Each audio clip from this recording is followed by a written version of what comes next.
पूरी पृथ्वी के अंदर इंसान ने यह समझ रखा है कि ये पृथ्वी सिर्फ उसकी है, जबकि ये पृथ्वी छोटे छोटे जो माइक्रोब्स हैं जिनको हम आंख से देख भी नहीं सकते उनके लिए भी है, कीड़े मकोड़ों के लिए भी है, पशुओं के लिए भी है, पेड़ पौधों के लिए भी है, पक्षियों के लिए भी है, सभी के लिए पृथ्वी है। लेकिन इंसान इतना नालायक हो गया है कि वो सबको नुकसान पहुंचा रहा है। इंसान अपने स्वार्थ के लिए सब कुछ बर्बाद करने में लगा हुआ है, और यहां तक कि वो सारे जानवरों को भी खा जाना चाहता है, पक्षियों को भी खा जाना चाहता है, और इस पृथ्वी को नोचना चाहता है। सो ये स्थिति हमारे लिए आदर्श स्थिति नहीं है। और दोस्तों, बड़ा दुख होता है कि बहुत सारी घटनाएं ऐसी सामने आती है कि इंसान इतना गिर गया है, इतनी पराकाष्ठा हो गई है गिरने की, कि इंसान इंसान का मांस खाने लगा है। अभी आपने कुछ सुना भी होगा, तो लोग कहते हैं कि कैसे नीच इंसान है कि वो छोटे छोटे बच्चियों का मांस खा गए, उनको मार के खा गए। वैसा एक रेस्टोरेंट उन्होंने बनाया जहां पे इंसानी मांस को खाते थे, इंसान की छोटी छोटी बच्चियों को मार के और उनके मांस को तक वो खा रहे थे। ये तो पकड़ा गया है, लेकिन ऐसे बहुत सारी घटनाएं, बहुत सारी चीजें देश दुनिया में होती है। तो जब हम किसी एक साधारण व्यक्ति किसी और जीव को खाता है, किसी पशु को खाता है, तो जब पशु को खा सकता है तो इंसान इंसान को क्यों नहीं खा सकता? मेरा सवाल यहां पे ये है। ठीक है, इस पे विचार करिएगा, उसमें कहां दोष है? वो भी मीट है, वो भी मीट है, इंसान का खाए कि जानवर का खाए? जब आप जानवर को खा सकते हो तो एनी और। तो खैर, हमें एक्चुअल में एक अच्छा इंसान बनने की कोशिश करना है, और इस वातावरण को, इस वायुमंडल को कैसे हम लोग साथ में रख के हमारा योगदान देके इस पृथ्वी को बेटर प्लेस फॉर लिविंग, इंसान के और सभी जीव जंतुओं को रहने के लिए कैसा हम लोग अच्छा जगह बना सकते हैं, तो हम सब लोग भी ठीक रहेंगे। दोस्तों, डॉक्टर नेचर में मैं लगातार कोशिश करता हूं कि हम एजुकेशन पे ध्यान दें। रोज दिन में 1-2 घंटा हम हमारी सोच को बेहतर करने में, हमारे ज्ञान को बढ़ाने में अगर रोज हम लोग 1-2 घंटा दें, चाहे वो अच्छी किताबों के माध्यम से हो, चाहे ट्रेनिंग्स ऑनलाइन या ऑफलाइन ट्रेनिंग्स के माध्यम से हो, हम अगर लगातार करते रहेंगे तो सोच के देखिए कि अगले 20 से 25 साल में डॉक्टर नेचर में किस तरीके का टैलेंट अवेलेबल होगा, किस तरीके का बिजनेस हो रहा होगा आज से 20 साल 25 साल के बाद, किस तरीके के अच्छे लोग हमारे देश में बन रहे होंगे। और भाई राजीव दीक्षित की जो कल्पना थी एक अच्छा देश बनाने का, उस कल्पना में हम बहुत बड़ा योगदान कर रहे होंगे। हम सिर्फ प्रोडक्ट बेचने के लिए नहीं आए हैं। प्रोडक्ट बेचने के लिए दोस्तों बहुत सारा मार्केट मेरे पास पड़ा हुआ है। मेरे पास एक्सपोर्ट के ऑर्डर्स की कोई कमी नहीं है। डाबर, बैद्यनाथ, हिमालय, ऐसी कंपनियों के ऑर्डर्स की कोई कमी नहीं है। लेकिन हम जो बेहतर दुनिया बनाना चाहते हैं, इसके लिए मुझे बहुत सारे अच्छे लोगों की जरूरत है, और वो अच्छे लोग बनाने का प्रोसेस ही मैं हर दिन कोशिश करता हूं, आज भी यही कर रहा हूं। दोस्तों, हमारे देश में लोग ज्ञान प्राप्त करने के लिए समय खर्च नहीं करना चाहते, शॉर्टकट में सफलता चाहते हैं, इंस्टेंट बेनिफिट्स। ये हमारी सोच है।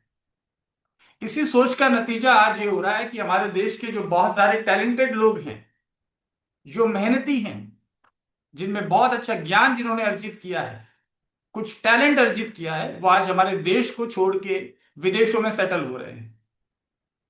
अमेरिका आज भारत के टैलेंटेड लोगों का गढ़ बना हुआ है। वहां की जितने बड़े बड़े ऑर्गेनाइजेशन है, स्पेस ऑर्गेनाइजेशन ले लीजिए, आईटी ले लीजिए, सभी जगह भारतीय लोग जिनमें बहुत अच्छा टैलेंट था, बहुत अच्छे अच्छे डॉक्टर्स, वैज्ञानिक आज विदेशों की तरफ भाग रहे हैं। उनको बहुत सारी सुविधाएं दी जा रही है। इवन भारत के अच्छे प्रोडक्ट बनाने वाले ईमानदार जो लोग हैं, वो एक्सपोर्ट की तरफ जा रहे हैं।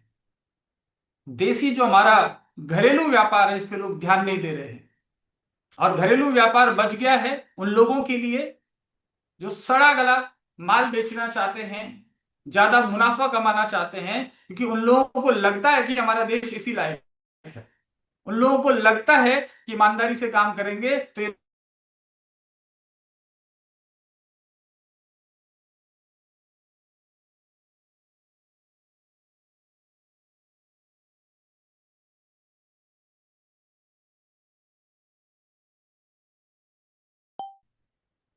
ये सोचती है कि भारत का जो नागरिक है, भारत का जो डायरेक्ट सेलर है, वो लालची है, उसको शॉर्ट टर्म चाहिए। जब हम उसको बात करते हैं कि आप सीखिए, 4-6 महीना सीखने पे समय दीजिए, एजुकेशन लीजिए, लर्निंग लीजिए, तो वो लोग उस कंपनी से भाग जाते।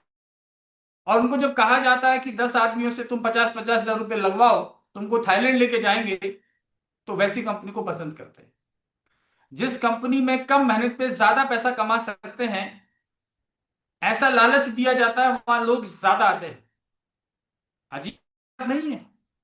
ये मानसिकता कौन सी मानसिकता है?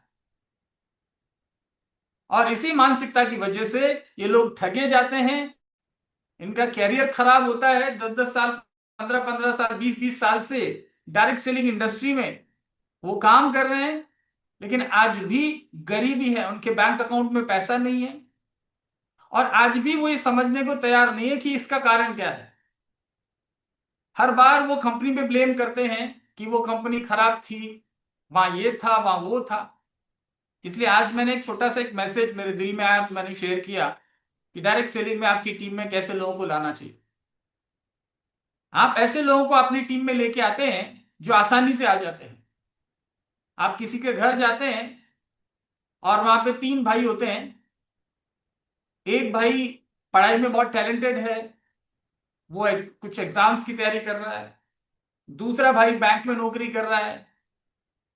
आप उन दोनों को प्लान नहीं दिखाते हैं क्योंकि आपको ज्ञान ही नहीं है, क्योंकि आपको मालूम है वो 4 सवाल पूछेगा, जवाब नहीं दे पाऊंगा, मेरी पर्सनैलिटी अच्छा नहीं है, मैं मोटा हूं, मैं गुटखा खाता हूं, मेरी शक्ल खराब हो रही है ना, मेरे को बात करने का तरीका नहीं आता, मुझे कपड़े पहनने का तरीका नहीं आता है, ना मुझे प्रोडक्ट का ज्ञान है। तो आप किसको पकड़ेंगे? वो तीसरा भाई जो कुछ नहीं करता, 10वीं में 3 बार फेल हो गया, जिसके पास पैसे नहीं है, जिसके पास ज्ञान नहीं है, जो घर में बैठा खाता रहता है, कुछ काम नहीं करता है। उसको आप बताते हैं कि तुझे कुछ नहीं करना है और तू आजा हमारे साथ।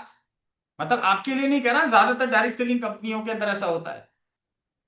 तो उसको वो बताते हैं और वो तुरंत तैयार हो जाता है, क्योंकि वो तो मुंगेरी लाल के हसीन सपने पहले से देख ही रहा था। और आपने उसको सपना दिखा दिया कि गाड़ी आएगी, बंगला आएगा, कुछ लोगों को टोपी पहनाना है, कुछ लोगों को फंसाना है, कुछ लोगों को लाना है, कुछ लोगों को माल दिलवाना है, और तुझे ये सब मिलेगा। आप बड़े खुश हो जाते हैं कि आप फटाफट से रिक्रूट कर लाए, एक आईडी ले आए, एक ज्वाइनिंग ले आए, लेकिन आपने कचरा इकट्ठा कर लिया है। मुझे बताइए कि मुफ्त में अगर आपके घर में कचरा मिले तो आप लेंगे? तो नगर निगम जाइए और उनको बोलिए कि वो कचरा जो आप फेंकने के लिए समस्या आपको आ रही थी, मेरे घर में ले दीजिए, वो गाड़ी कचरे की, मेरे घर खाली कर दीजिए। ऐसा आप नहीं करेंगे ना। लेकिन एक्चुअल में डायरेक्ट सेलिंग में बहुत सारे लोग ऐसा कर रहे हैं।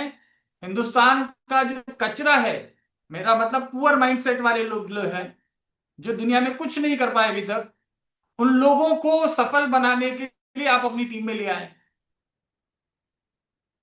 तो ऐसे लोगों को साथ में रखिए, क्या आप सफल हो सकते हैं? ये सवाल है आपसे पूछने का, जो ऐसा कर रहे हैं। अगर आपके अपलाइन आपको एजुकेशन सिस्टम से प्लग करने के बारे में बात नहीं करते हैं, अगर आपके अपलाइन आपको किताब पढ़ने के लिए नहीं बोलते हैं, अगर आपके अपलाइन आप आज के जूम के वेबिनार में आने के लिए फोर्स नहीं करते हैं और आपसे सवाल नहीं करते हैं कि तू जूम में क्यों नहीं आया, और आपसे सवाल नहीं करते हैं कि तुम जूम में नहीं आओगे, ट्रेनिंग नहीं लोगे, तो मैं तुम्हारे साथ काम नहीं करूंगा, अगर आपके अपलाइन ये सब नहीं कर रहे हैं, तो आपका भविष्य खराब कर रहे हैं वो अपलाइन। और उन अपलाइन से हटके कहीं और देखिए जो आपको ये सब करने के लिए बोलता है। ऐसे व्यक्ति की तरफ देखिए जो आपको ये सब करने के लिए बोलता है, क्योंकि अल्टीमेटली आपका भविष्य 1-2 दिन में, 1-2 साल, 1-2 महीने का नहीं है। आपको अपनी पूरी जिंदगी को संवारना है, आपके भविष्य को संवारना है। आने वाले 10 विदेशी पिज्जा, विदेशी बर्गर, विदेशी कपड़े, तमाम चीजें जो दुनिया रिजेक्ट कर चुकी है। अमेरिका के बड़े बड़े आईआईटीएन खादी का कपड़ा पहनने लगे हैं। भारत के बहुत सारे लोग आज दुनिया में जाके बहुत बड़ा बड़ा काम कर रहे हैं, लेकिन हम क्या ले रहे हैं? हम अच्छी चीजें भेज रहे हैं और घटिया चीजें ले रहे हैं। हमारे देश के लोगों को लगता है कि सिर्फ शहरों के लोग विदेशी चीजें इस्तेमाल करते हैं। हमारे ज्यादातर लोग सोचते हैं कि शहरों में रहने वाले लोग विदेशों में ज्यादा पैसा भेजते हैं। ऐसा लगता है ना आप लोगों को? लेकिन मेरा ये कहना है और ये सच्चाई है कि गांवों से पैसा विदेश में ज्यादा जाता है। गांव में रहने वाला व्यक्ति, किसान, ज्यादा पैसे विदेश भेज रहा है। ये हमारे देश की नीति जो गड़बड़ है। सबसे ज्यादा जो खर्चा है भारत के अंदर वो है फर्टिलाइजर एंड केमिकल्स का, लगभग 10 लाख करोड़ रुपया। ये पुराना फिगर है, ज्यादा भी हो सकता है। इस पे लगभग 10 लाख करोड़ रुपया हमारे देश के किसान विदेशों से मंगाया हुआ यूरिया, डीएपी और पोटाश अपने खेतों में डालते हैं। बहुत सारे इंसेक्टिसाइड, पेस्टिसाइड्स विदेशों से मंगा के हमारे खेत में डाला जाता है। क्या हमारे देश की धरती मां इस विदेशी केमिकल को खाएगी? सच्चाई है दोस्तों कि विदेशी केमिकल हमारी धरती को बंजर करते जा रहे हैं। और हमारे देश से क्या जा रहा है? हमारे देश से जो उत्पाद एक्सपोर्ट होते हैं वो ऑर्गेनिक उत्पाद एक्सपोर्ट होते हैं। हमारा देश फर्टिलाइजर एक्सपोर्ट नहीं करता है। हमारा देश केमिकल एक्सपोर्ट नहीं करता है।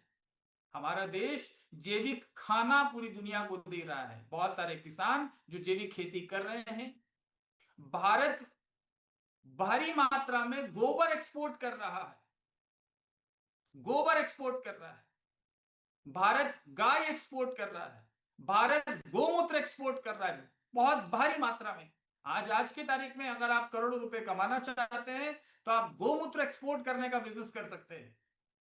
मैं इसके बारे में आगे बात करूंगा, लेकिन सोच के देखिए कि गोबर और गोमूत्र एक्सपोर्ट कर रहा है, गोबर से बने हुए प्रोडक्ट एक्सपोर्ट कर रहा है, गोबर और जैविक खेती से उगाए हुए उत्पाद एक्सपोर्ट कर रहा है, और ला क्या रहा है? 8 से 10 लाख करोड़ रुपए के फर्टिलाइजर एंड केमिकल्स। ये हमारी स्थिति है। भारत दुनिया का दूसरे नंबर का केमिकल फर्टिलाइजर का उपभोक्ता है। चाइना के बाद भारत दुनिया में दूसरे नंबर का कंज्यूमर है chemical based fertiliser and pesticides का। तो आज हमारी स्थिति ये हो गई है। पिछले 40 साल के पहले भारत के अंदर ये यूरिया और डीएपी का इंपोर्ट होने लगा, लगभग 40 साल के पहले। इससे पहले भी भारत में खेती होती थी, लेकिन पिछले 40 सालों से लगातार अंधाधुंध ये बढ़ता ही जा रहा है, क्योंकि डायरेक्ट सेलिंग के जैसे मानसिकता है या सामान्य जीवन में जो मानसिकता है कि हमें बिना कुछ करे मिले, कि कौन हल चलाएगा, ट्रैक्टर ले आसान है, चलो ट्रैक्टर ले लिया। हमें कौन खेत में मेहनत करेगा, गोबर की खाद को डालना, गाय को पालना, है ना। पहले तो हमने गाय विदेशी कर ली, ज्यादा दूध चाहिए हमें, लेकिन वो ज्यादा दूध देने वाली गाय बहुत जल्दी बीमार हो जाती है, बहुत जल्दी मर जाती है, बहुत जल्दी नपुंसक हो जाती है, और वो गाय का दूध और गोबर भी किसी काम का नहीं। खैर, लेकिन हमारे किसानों को आसान चीजें अच्छी लगने लगी, क्योंकि हमारे किसान, हम सब लोगों में मानसिकता तो एक सी होती जा रही है ना, आसान आसान आसान, इजी। तो वो इजी मनी के चक्कर में किसान को वो गोबर की खाद, गाय को रखना, फिर उस गोबर की खाद को अच्छे से फर्मेंट करना, मैंने घनजीवामृत, और आज बात करेंगे बीजामृत यानी कि बीज का उपचार, ये सब ना करके और वो यूरिया का कट्टा लाके खेत में डालना, यूरिया का बैग लाके डालना, वो आसान लगा। जैसे लोगों को बाइनरी प्लान आसान लगता है, लोगों को क्विक मनी, क्रिप्टो, मतलब जो आदमी अनपढ़ है, जो 10वीं में मुश्किल से पढ़ा नहीं, वो आदमी लोगों को समझा रहा है कि तेरा पैसे डबल कैसे होगा। भारत की वित्त मंत्री को मालूम नहीं है, भारत के बड़े बड़े इकोनॉमिस्ट को मालूम नहीं है कि एक साल में पैसा दुगना कैसे होगा, लेकिन वो लोगों को समझा रहा है, अनपढ़ आदमी मुंह में गुटखा दबा के कि कैसे करोड़पति बनेगा। अजीब नहीं लगता? और हमारे देश के लोग बेवकूफ भी बनते हैं। सो हमारे देश में जैसे मैंने बताया कि अरबों खरबों रुपए खर्चा करते हैं। अब ये एक्चुअल में इतना महंगा फर्टिलाइजर लाया जाता है और इसको भारत सरकार सब्सिडी देती है, गवर्नमेंट ऑफ इंडिया सब्सिडी दे रही है। ये सब्सिडी किसके पैसे से जा रही है? मेरे और आपके जैसे इनकम टैक्स पेयर का, जो मेहनत करके ईमानदारी से पैसा कमा रहे हैं और सरकार को ईमानदारी से टैक्स भर रहे हैं। और हमारा टैक्स का पैसा सब्सिडी में खर्चा किया जाता है, क्योंकि सरकार को मालूम है कि सब्सिडी कम कर दी गई तो वोट नहीं मिलेगा। ये गले की फांस बनी हुई है, कुछ नहीं कर सकती सरकार, सरकार को भी सरकार चलानी है। लेकिन हम आम उपभोक्ता क्या कर रहे हैं? हम जैविक की डिमांड नहीं करते हैं। हम जैविक खाद्यान्नों की, जैविक फसल की, जैविक टमाटर, जैविक गोभी, ऑर्गेनिक जो फूड, उसकी डिमांड नहीं करते हैं, क्योंकि हमें इसके बारे में ज्ञान भी नहीं है और हमें सस्ता भी चाहिए। और वहां तक तो हम जाते नहीं, अब तो मैगी नूडल में खत्म हो जाते हैं, गेहूं के आटे में खत्म हो जाते हैं, बहुत सारी चीजें हैं। लेकिन अगर हम जैविक उत्पाद की मांग करेंगे तो किसान जैविक उगाएगा।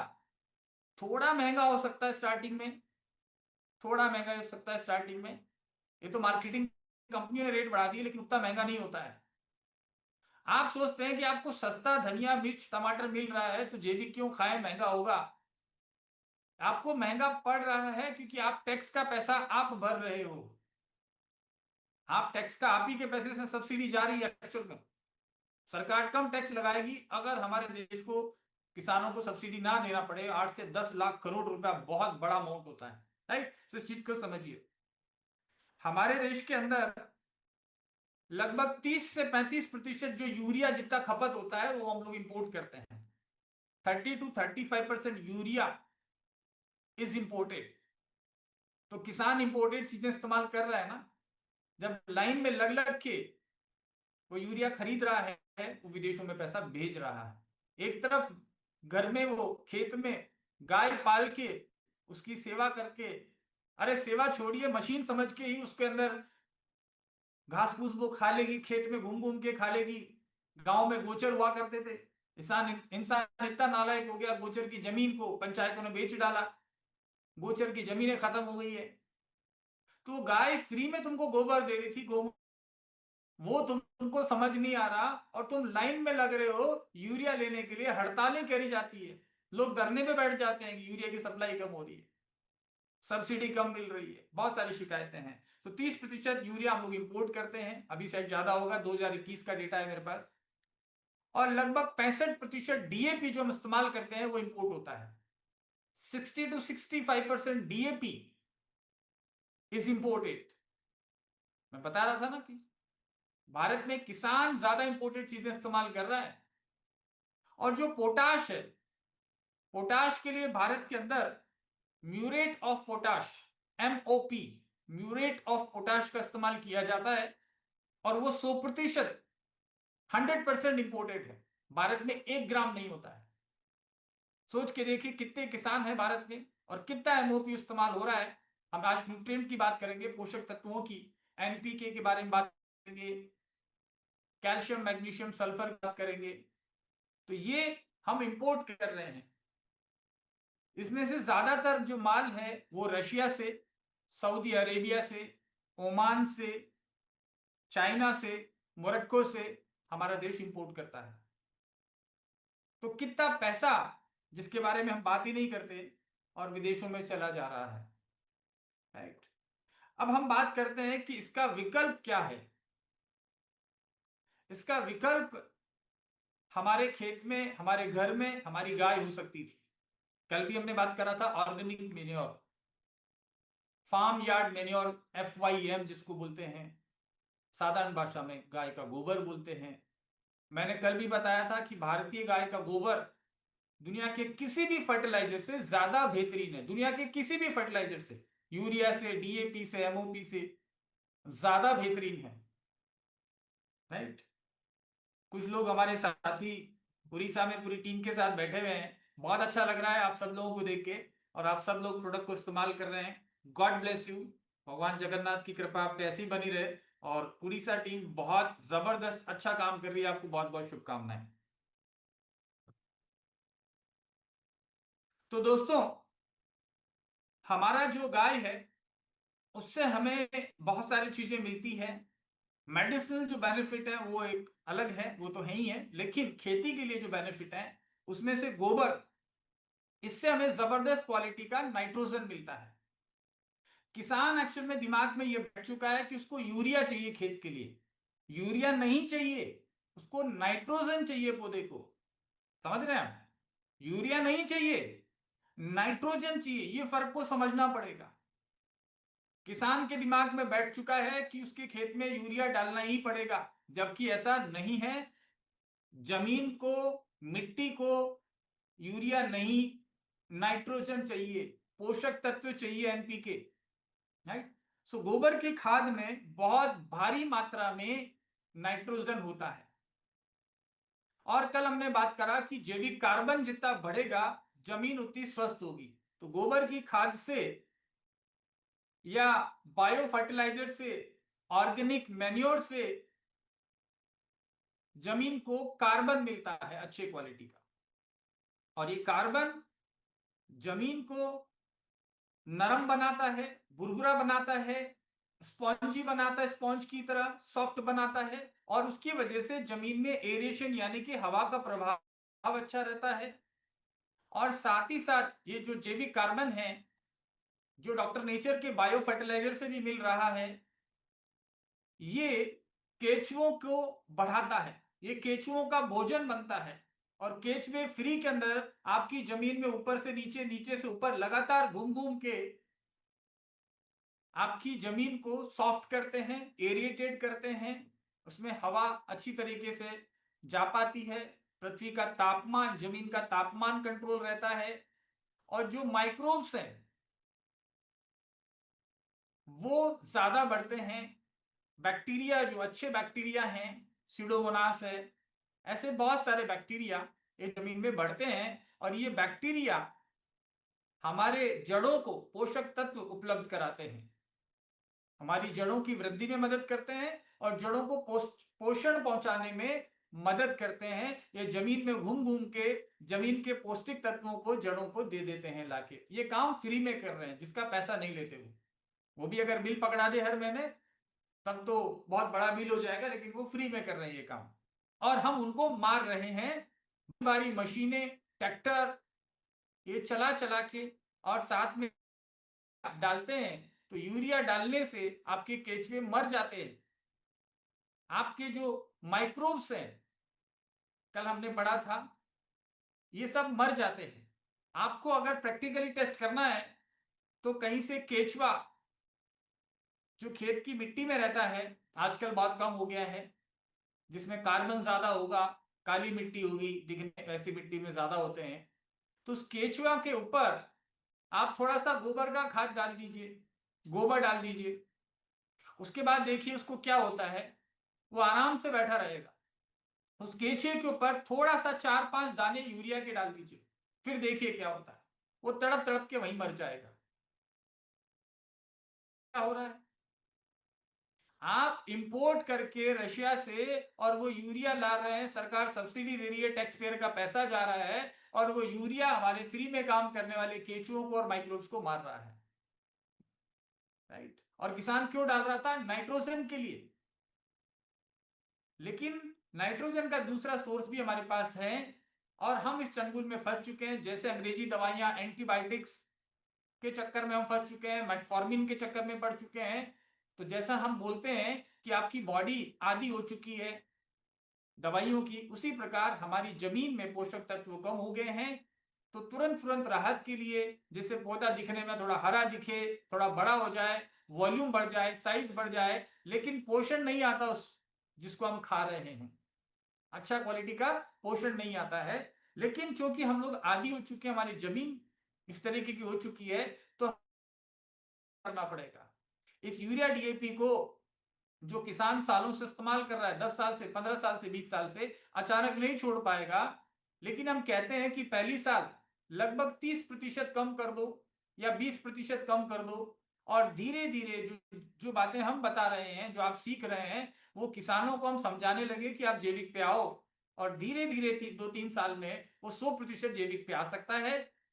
और जैविक जो खाद्यान्न उत्पन्न करेगा वो भारत के लोगों को खिला सकता है, अच्छे दाम पे बेच सकता है, उसकी क्वालिटी, उसका शेप, उसमें पोषण कहीं ज्यादा होगा, और थोड़ा किसान मेहनत करेगा तो मैं गाइड कर सकता हूं क्या क्या चीजें की कृषि की चीजें कैसे एक्सपोर्ट की जा सकती है, वो भी मैं फ्री में आने वाले समय में एक मेरा चैनल बना के एग्रीकल्चर का, और उसके ऊपर बहुत सारी चीजें डालने वाला हूं कि किसान कैसे मोरिंगा के पत्ते एक्सपोर्ट कर सकता होगा, कि कैसे कौन कौन सी भारत की कंपनी को दे सकता है, हम कैसे ले सकते हैं। तो हम ये भी शुरू करने जा रहे हैं ताकि किसान अपना जैविक खेती के ऊपर आए। गाय के गोबर में नाइट्रोजन जो है, अगर 1 लीटर की बात करें तो लगभग 7 से लेके 21 ग्राम नाइट्रोजन 1 लीटर गोमूत्र में होता है। 7 से लेके 21 ग्राम तक 1 लीटर गोबर में नाइट्रोजन होता है। और हमारे जो पशु हैं, हमारी जो गाय है, जो चारा खा रही है, उसमें जितना नाइट्रोजन उसको मिलता है, क्योंकि पेड़ पौधों में नाइट्रोजन होती है, पूरा चक्र है। पेड़ पौधों को नाइट्रोजन देते हैं गोबर की खाद के रूप में, गोमूत्र के रूप में, और किसी रूप में, और ये हमारे पेड़ पौधों में जाता है, जिससे उनका जो रंग है पत्तियों का हरा होता है चारे का, जिसमें क्लोरोफिल की वजह से। और इस चारे को जो गाय खाती है उसका 80% वो गोबर में वापस दे देती है। ऐसी दुनिया की मशीन, अद्भुत मशीन, जो खा रही है उसमें से 80% तो वो जमीन को गोबर के रूप में वापस दे देती है, और बाकी का दूध और बाकी उत्पाद के रूप में दे देती है। लेकिन दुर्भाग्य से हम उस गाय को कटने के लिए भेज रहे हैं, जिसका गोबर हमारे लिए खेती के लिए वरदान है। आपको बिना दूध के भी गाय बहुत सस्ती है, अगर दूध भी नहीं देती है वो गाय बहुत ज्यादा उपयोगी है, क्योंकि आपकी कृषि के लिए वो सोना देती है। आप गाय के और सारे प्रोडक्ट बना सकते हैं गोबर से, लकड़ी और बहुत सारी चीजें, सारे एक्सपोर्ट हो रहे हैं आज की तारीख में। लेकिन इसी तरीके से हमारा जो गोबर है उसमें नाइट्रोजन के साथ में भारी मात्रा में कार्बन होता है, कार्बन जो हमारी जमीन के लिए बहुत जरूरी है। आज किसान पौधे की सेहत के ऊपर काम कर रहा है, पौधा कैसा दिखेगा, पौधा बड़ा होगा कि नहीं होगा, सब्जियां और फल का साइज बड़ा होगा कि नहीं होगा, उस पर उसका ध्यान है, लेकिन वो जमीन को भूल गया है। हमें जमीन को स्वस्थ बनाना है। डॉक्टर नेचर के ज्यादातर प्रोडक्ट जमीन पे काम कर रहे हैं, चाहे वो ऑर्गेनिक रूट्स हो, सॉइल सेवियर हो, ये हमारी जमीन में कार्बन बढ़ाते हैं ज्यादातर प्रोडक्ट, और जमीन में जो सूक्ष्म जीवाणु हैं उनकी संख्या बढ़ाते हैं। ये मुख्य काम है, जिससे पेड़ पौधे की जो डिजीज रेजिस्टेंस है, जो पौधा है वो ज्यादा मजबूत होगा, उसकी प्रतिरोधक क्षमता मजबूत होगी, बीमारियों से आसानी से लड़ पाएगा। और साथ ही साथ तमाम प्रकार की जो स्ट्रेस है, तनाव है, पानी कम होने का तनाव, ज्यादा पानी मिलने का तनाव, गर्मी का तनाव, सर्दी का तनाव, इस सबको झेल पाने की क्षमता पौधे की बढ़ती है। और इस प्रकार ही हमारे डॉक्टर नेचर के प्रोडक्ट काम करते हैं, जो हम बायो फर्टिलाइजर, ऑर्गेनिक मैन्योर की बात करते हैं। आई होप कि आपको समझ में आ रहा होगा। अभी गोमूत्र में और क्या क्या होता है नाइट्रोजन के अलावा? फास्फोरस, पौधे को क्या चाहिए? एनपीके चाहिए, राइट, नाइट्रोजन, फास्फोरस और पोटाश। सो पौधे के अंदर ये सब चीजें गोमूत्र से मिल सकती है। उसके अलावा गोमूत्र में मिलता है सोडियम, कैल्शियम, जिसके बारे में आज हम बात करेंगे, बहुत महत्वपूर्ण है कैल्शियम। इसके अलावा एंजाइम्स मिलते हैं गोमूत्र से बहुत सारे। मैग्नीज मिलता है, गोमूत्र में काफी मात्रा में सल्फर होता है। सल्फर की कमी से बहुत सारे बीमारियां होती है, और सल्फर से हम पाउडरी मिल्ड्यू जैसा बीमारी, फफूंद वाली बीमारी, इसके अलावा जब पाला पड़ जाता है, सर्दी बहुत ज्यादा हो जाती है, उससे बचाने के लिए सल्फर बहुत फायदेमंद होता है। यानी कि गोमूत्र का स्प्रे करते हैं तो आपकी फसल को पाले से बचाया जा सकता है, बहुत ठंड से जो आपकी फसल खराब हो जाती है उसको भी बचाया जा सकता है। बस गोमूत्र का एक चीज है कि जब आपकी फ्लावरिंग हो रही हो, जब ज्यादा फूल आ रहे हों तब हमें गोमूत्र का स्प्रे नहीं करना चाहिए, क्योंकि ये पौधे को और ज्यादा हरा बना देगा, पौधे की बढ़वार करने में मदद करेगा। तो उस समय उसको फ्रूट सेटिंग होने वाला होता है, तब थोड़ा कम करना चाहिए, ज्यादा मात्रा में नहीं करना चाहिए। बाकी आप हमेशा कर सकते हैं। गोमूत्र पेस्टिसाइड का भी काम करता है, कीटनाशक का। ये कीटों को भगाता है, रिपेलेंट है। मॉस्किटो रिपेलेंट हम जैसे घर में लगाते हैं, वैसे गोमूत्र इंसेक्ट रिपेलेंट है। ये रिपेल करता है, यानी कि बहुत सारे पेस्ट को आने नहीं देता, उनको भगाता है। तो पेस्ट इसकी वजह से भाग जाते हैं, खासकर जैसे एफिड्स हैं, एफिड और जैसिड। चेपा रोग लगता है बहुत सारी फसलों में, राइट, तो उसको नहीं होने देता, क्योंकि उसको भगा देता है। व्हाइट फ्लाइज, जो सफेद मक्खी है, व्हाइट फ्लाई खेतों में नुकसान पहुंचाती है, उसको भी ये भगा देता है। इसके अलावा गोमूत्र ग्रोथ बूस्टर का काम करता है। मेरा काम सिर्फ हमारे प्रोडक्ट बेचना नहीं है दोस्तों, मेरा काम है कृषि को आपको समझाना, राइट, इसलिए मैं सब चीजें बता रहा हूं। इसके अलावा गोमूत्र जो सॉइल माइक्रोब्स हैं उनकी संख्या को बढ़ाता है। और गोमूत्र को आप स्प्रे करने के लिए 1 लीटर गोमूत्र को 10 लीटर पानी में मिला के आप स्प्रे करके बहुत सारे फायदे किसान 1:10, 1 लीटर को 10 लीटर की टंकी में मिला के स्प्रे कर सकते हैं।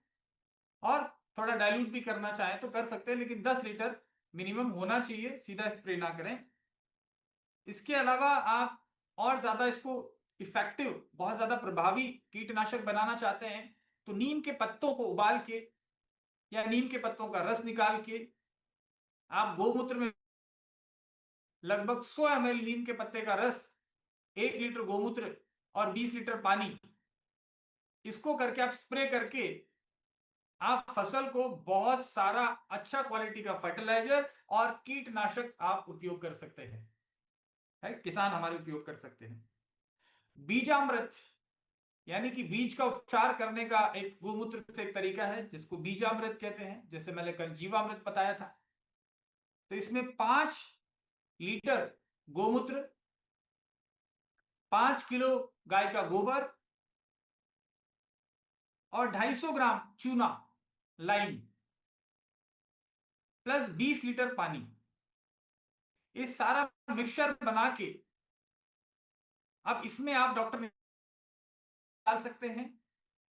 आगे वेद प्रकाश जी सेशन लेने वाले हैं तो इन पे डिटेल में बात करेंगे, लेकिन मैं तो फ्री में भी आपको चीजें बता रहा हूं।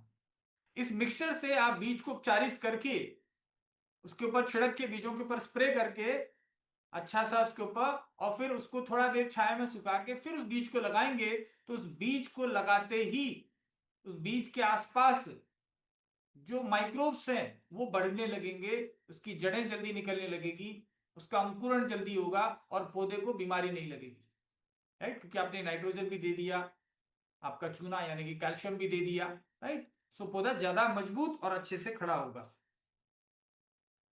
तो हमारे जो किसान हैं हमको इनको समझाना पड़ेगा कि आप जो फर्टिलाइजर डाल रहे हैं, यूरिया, ये पहले तो इंपोर्ट करना पड़ता है, वो सारी चीजें हैं।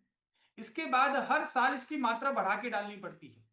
इस बार आपने 50 किलो डाला है उदाहरण के तौर पे, अगली बार 80 किलो, 70 किलो डालना पड़ता है, उसके बाद 100 किलो, 150 किलो, 200 किलो, ये लगातार बढ़ता ही जाता है। और एक स्थिति ऐसी आती है कि इतना डालने के बाद उल्टा नुकसान होने लगता है, जमीन आपकी एसिडिक बन जाती है, अम्लीय बन जाती है, और एसिडिक सॉइल होने की वजह से प्लांट का ग्रोथ नहीं होता,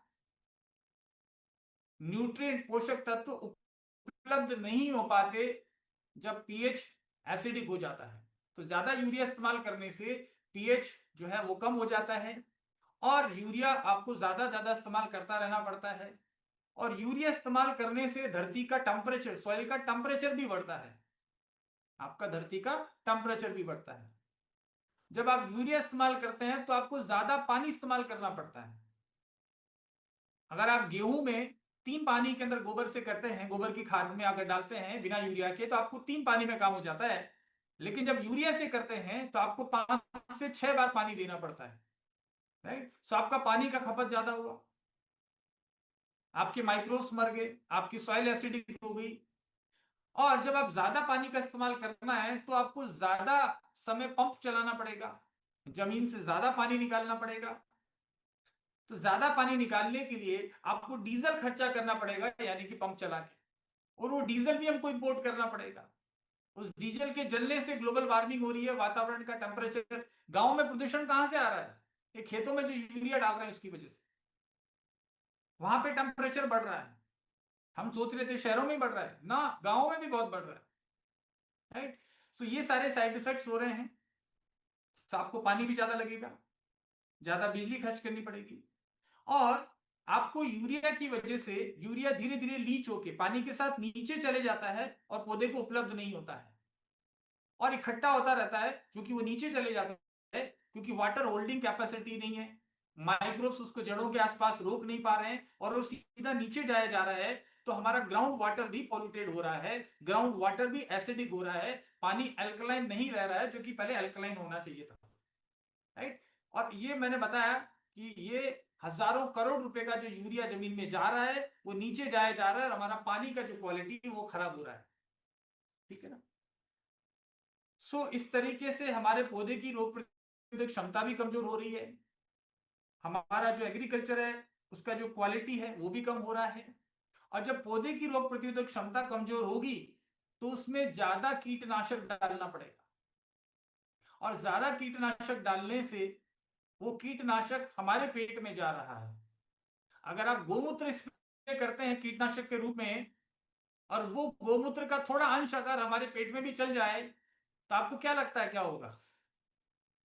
कीटनाशक के तौर पे गोमूत्र जब उपयोग करेंगे, थोड़ा पेट में भी चल जाए तो क्या होगा?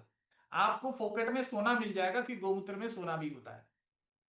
ये जामनगर एग्रीकल्चर यूनिवर्सिटी का रिसर्च है। विदेशों में तो निकाल ही रहे हैं सोना, लेकिन भारत में, गुजरात में जामनगर कृषि विश्वविद्यालय ने गोमूत्र से सोना निकालने की मशीन लगा ली है। इकट्ठा करके वहां ले जाओ, वो निकाल के दे देंगे तुम्हारे को। सोना वैसे ही महंगा हो रहा है। राइट। ये मजाक नहीं कर रहा, सीरियसली। फ्यूचर में आप देखेंगे कि लोग ऐसी फैक्ट्रियां लगा रहे हैं। राइट।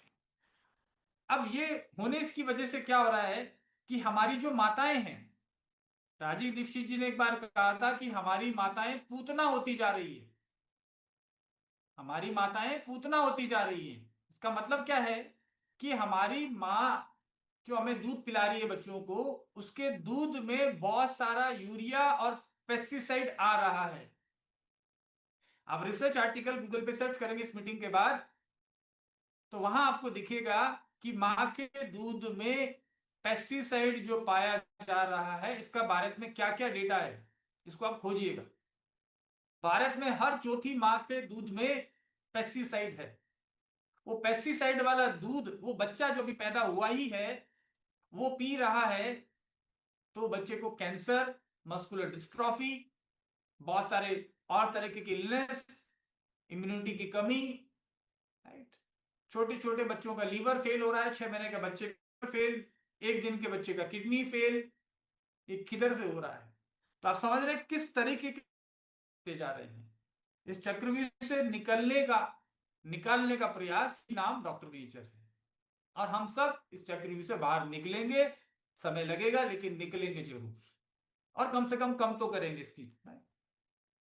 सो बहुत सारे और चीजें हैं जिसके बारे में हम लोग आज बात करने वाले हैं। तो अब मेरा पीपीटी मैं शुरू करता हूं और थोड़ी चीजें आपको बताने की कोशिश करता हूं। जो मेन न्यूट्रिएंट है, मुख्य पोषक तत्व, जैसे इंसानों को 2 प्रकार के मुख्य तरीके से पोषक तत्वों को बांटा गया इंसान के लिए: मैक्रोन्यूट्रिएंट, वृहद पोषक तत्व, और माइक्रोन्यूट्रिएंट। वृहद पोषक तत्व जो हमें ज्यादा मात्रा में चाहिए होते हैं, जो हमारी बॉडी को बनाने का काम करते हैं, हमें जिंदा रखने का काम करते हैं। और माइक्रोन्यूट्रिएंट जो हमारी जीवन की गुणवत्ता को बढ़ाने का काम करते हैं। माइक्रोन्यूट्रिएंट कम मात्रा में चाहिए होते हैं, लेकिन ये बहुत जरूरी है। और जो मैक्रोन्यूट्रिएंट है, मुख्य जो पोषक तत्व हैं, उन्हीं के जितना ही वो भी इंपॉर्टेंट है। नाम उनका माइक्रो है क्योंकि कम मात्रा में लगते हैं, लेकिन उनका जो योगदान है हमारे शरीर में बहुत महत्वपूर्ण है। ये इंसानों की बात हुई। अब हम पेड़ पौधों की बात करते हैं, तो पेड़ पौधों में भी नेक्स्ट स्लाइड हम देखते हैं, दो प्रकार के पौष्टिक तत्व इंसानों की तरह जरूरत होते हैं। पहला मैक्रोन्यूट्रिएंट, वृहद पोषक तत्व, इसमें एनपीके आते हैं, नाइट्रोजन, फास्फोरस और पोटाश, ये तीन आते हैं। इसके अलावा मैक्रोन्यूट्रिएंट में दो प्रकार के, दो भागों में बांटा गया है मैक्रोन्यूट्रिएंट को भी, प्राइमरी और सेकेंडरी। मैक्रोन्यूट्रिएंट को दो भागों में बांटा गया है, प्राइमरी और सेकेंडरी। प्राइमरी में आता है एनपीके, और सेकेंडरी में हम जो बात करेंगे वो हम बात करेंगे मैग्नीशियम, मैग्नीज, सल्फर और कैल्शियम।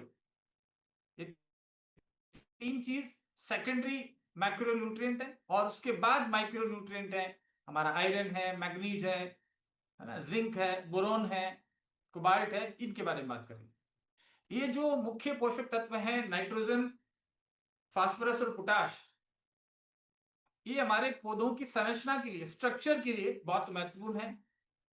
पत्ते, तना, जड़ें, फल फूल, इनको बनाने में ये तीन पोषक तत्व महत्वपूर्ण है। और अगर इनकी कमी होती है तो इनकी कमी के जो लक्षण हैं वो सबसे पहले पौधे की जो पुरानी पत्तियां हैं उन पे नजर आते हैं, पुरानी पत्तियों पे। क्योंकि ये जो पोषक तत्व हैं ये मोबाइल होते हैं, यानी कि वो बढ़ते रहते हैं आगे। लेकिन जब कमी, उदाहरण के तौर पे ये पौधा है, इसकी सबसे नीचे की पत्ती यहाँ पे है, सबसे नीचे वाली पत्ती, तो यहीं पे कमी है तो वो यहीं रुक जाएगा, ऊपर नहीं जा पाएगा। तो हम बात करेंगे सबसे पहले अब नाइट्रोजन के बारे में, जो हमें बताया मैंने, गोमूत्र से मिलती है, गोबर से मिलती है, बायो फर्टिलाइजर से मिलती है, ऑर्गेनिक मैन्योर से मिलती है, और किसान यूरिया इस्तेमाल कर रहे हैं, राइट। सो नाइट्रोजन प्लांट की ग्रोथ के लिए बहुत जरूरी है। पत्ते का जो हरा रंग है वो इसकी वजह से होता है क्योंकि क्लोरोफिल के निर्माण के लिए जरूरी है, राइट। क्लोरोफिल के निर्माण के लिए जरूरी है क्योंकि इसकी उपस्थिति में प्रकाश संश्लेषण होता है, जिसको हम फोटोसिंथेसिस कहते हैं। कुल मिला के पौधों का जो भोजन बनाने की प्रक्रिया है, जिसको फोटोसिंथेसिस कहते हैं, प्रकाश संश्लेषण कहते हैं, उसमें ये योगदान करता है, जिसकी वजह से क्लोरोफिल बनता है, पौधे का भोजन, और जिसकी वजह से पौधा हरा रहता है। तो इसका जो काम है, तो पौधे की जो पत्तियों का निर्माण, पौधे का जो हरापन है, वो उसकी वजह से होता है। साथ ही साथ नाइट्रोजन प्रोटीन के निर्माण में महत्वपूर्ण भूमिका निभाता है, क्योंकि अमीनो एसिड और एंजाइम्स को ये बनाता है, राइट, प्रोटीन के निर्माण में काम करता है।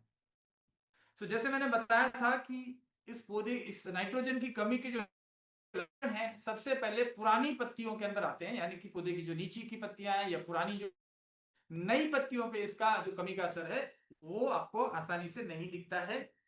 इसकी कमी की वजह से पत्तियों का विकास नहीं हो पाता है, पौधे का विकास नहीं होता है, पत्तियां छोटी रह जाती हैं। गेहूं चावल जैसी फसल में जो टिलरिंग है, जो मेन पौधे के साथ साथ छोटे छोटे और जो ब्रांचेस निकलती है, जिनको टिलर्स कहते हैं, टिलरिंग कहते हैं, वो कम निकलती है। और फसल जो है वो कम समय में या समय से पहले ही पक जाती है, समय से पहले ही पक जाती है, पीली पड़ जाती है, लेकिन उसकी जो उपज की मात्रा है वो कम हो जाती है, नाइट्रोजन की जब कमी रहती है। नेक्स्ट स्लाइड पे हम देखते हैं।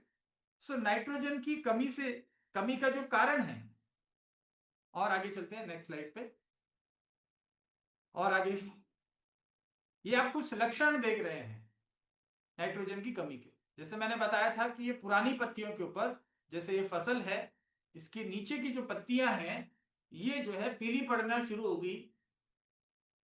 शुरू में थोड़ा हरा और आधा पीला होता है, और धीरे धीरे जब ज्यादा कमी होती है तो पत्तियां पूरी तरीके से पीली पड़ के झड़ जाती हैं। नेक्रोसिस मतलब जल जाती है, जली हुई तरह की हो जाएगी, जैसे फसल में पूरी जल गई है, सूख गई है। ये नाइट्रोजन की कमी का लक्षण है। और आगे स्लाइड देखते हैं।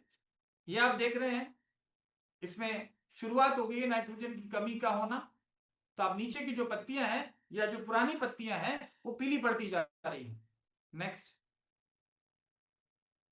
सो ये कब होता है? जब हमारे जमीन के अंदर ये लक्षण तब आते हैं जब नाइट्रोजन की कमी हो जाए। बारिश की वजह से हमारा जो नाइट्रोजन है, किसान जो यूरिया डाल रहा है, बारिश की वजह से बह जाता है। गोबर की खाद अगर ऑर्गेनिक मैटर ज्यादा होगा तो पानी को रोकने की क्षमता ज्यादा होगी और पानी आसानी से बहेगा नहीं। तो यूरिया डालने पे ये कमी जल्दी हो जाती है, जब तेज बारिश होती है तो वो बह जाता है या नीचे ज्यादा लीचिंग करके नीचे चले जाता है और डीप चले जाता है जमीन के अंदर। जब जमीन में ऑर्गेनिक कार्बन ऑर्गेनिक मैटर की कमी हो तो नाइट्रोजन की कमी हो जाती है, और इम्बैलेंस फर्टिलाइजेशन मतलब असंतुलित आहार भोजन खेत हम देंगे तो भी हो जाता है।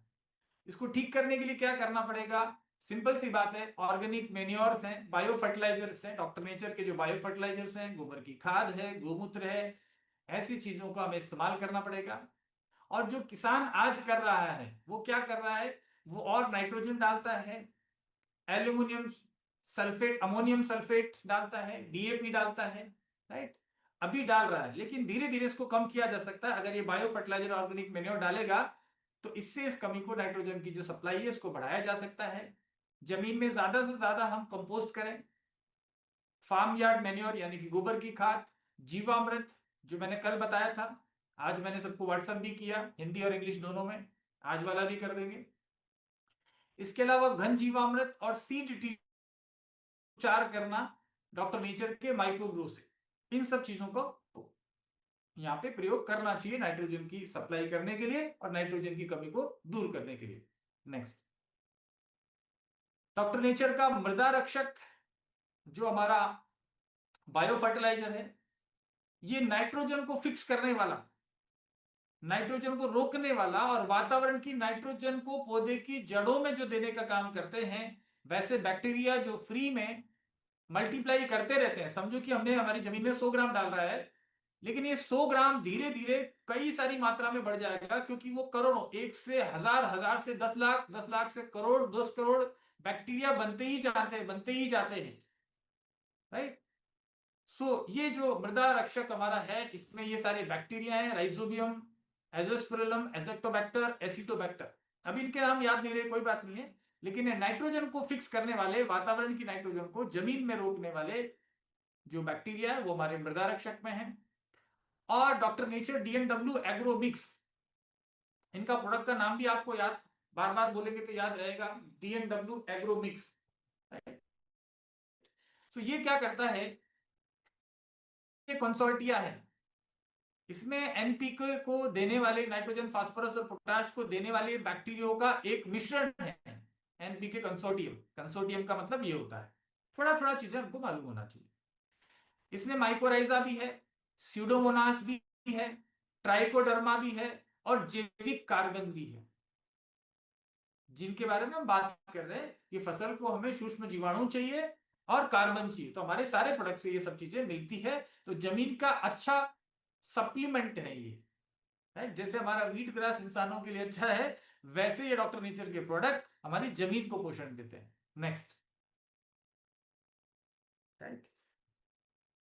अब यूरिया जो है सिंथेटिक फर्टिलाइजर है, और बहुत सारे रिसर्च आज के वैज्ञानिक भी कहते हैं कि 33% यूरिया तो हम फालतू ही डाल रहे हैं हमारे देश में।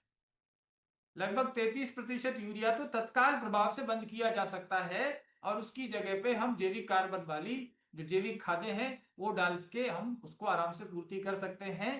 33% हम बिना काम का डाल रहे हैं, और ज्यादा लंबे समय यूरिया का उपयोग करना हमारी जमीन के पोषण के लिए अच्छा नहीं है। इसके लिए हमें कॉम्बिनेशन बनाना चाहिए कि हमें साथ साथ में सोइल की जो जमीन की उर्वरक क्षमता और जीवों की, जीवाणुओं की संख्या को बढ़ाए रखना है। तो हमें जैविक खादें, जो कि डॉक्टर नेचर की बात करें तो ऑर्गेनिक मेन्योर से मिल रही है, साथ ही साथ जीवामृत, घन जीवामृत उसके साथ मिला के बनाएंगे तो हमारे जमीन में कार्बन बढ़ेगा और हमारी फसल में नाइट्रोजन की और अन्य पोषक तत्वों की भी कमी पूरी हो जाएगी। Next, right? चलिए हम और आगे देखते हैं। अब हमारा आ जाता है फास्फोरस।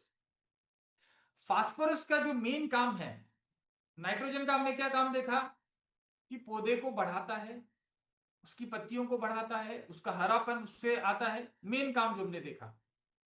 फास्फोरस का जो मेन काम है, पौधे की बढ़त, ग्रोथ को उसमें सहयोग करता है, लेकिन इंपॉर्टेंट जो काम है रिप्रोडक्शन, रिप्रोडक्शन का जो प्रजनन का जो काम है वो पौधे में ज्यादा अच्छे से हो पाता है फास्फोरस की उपलब्धता होने पे। तो ये जड़ों का विकास करने में सहायक है, जिससे लंबी जड़ें बनती है फास्फोरस के हिसाब से। एनर्जी जो है, जो एनर्जी है पौधे को, वो ज्यादा मिल पाती है, फूड का स्टोरेज ज्यादा हो पाता है पौधे में। और फ्लावरिंग और सीड, उसमें फूल अच्छे आ पाते हैं, बीज अच्छे बन पाते हैं। मैंने कहा था रिप्रोडक्शन में काम करता है, तो इसका जो काम है फास्फोरस का, ये बीज की क्वालिटी को सुधारना, बीज की मात्रा को बढ़ाना, फल की मात्रा को बढ़ाना, ये ज्यादा महत्वपूर्ण काम है। नेक्स्ट।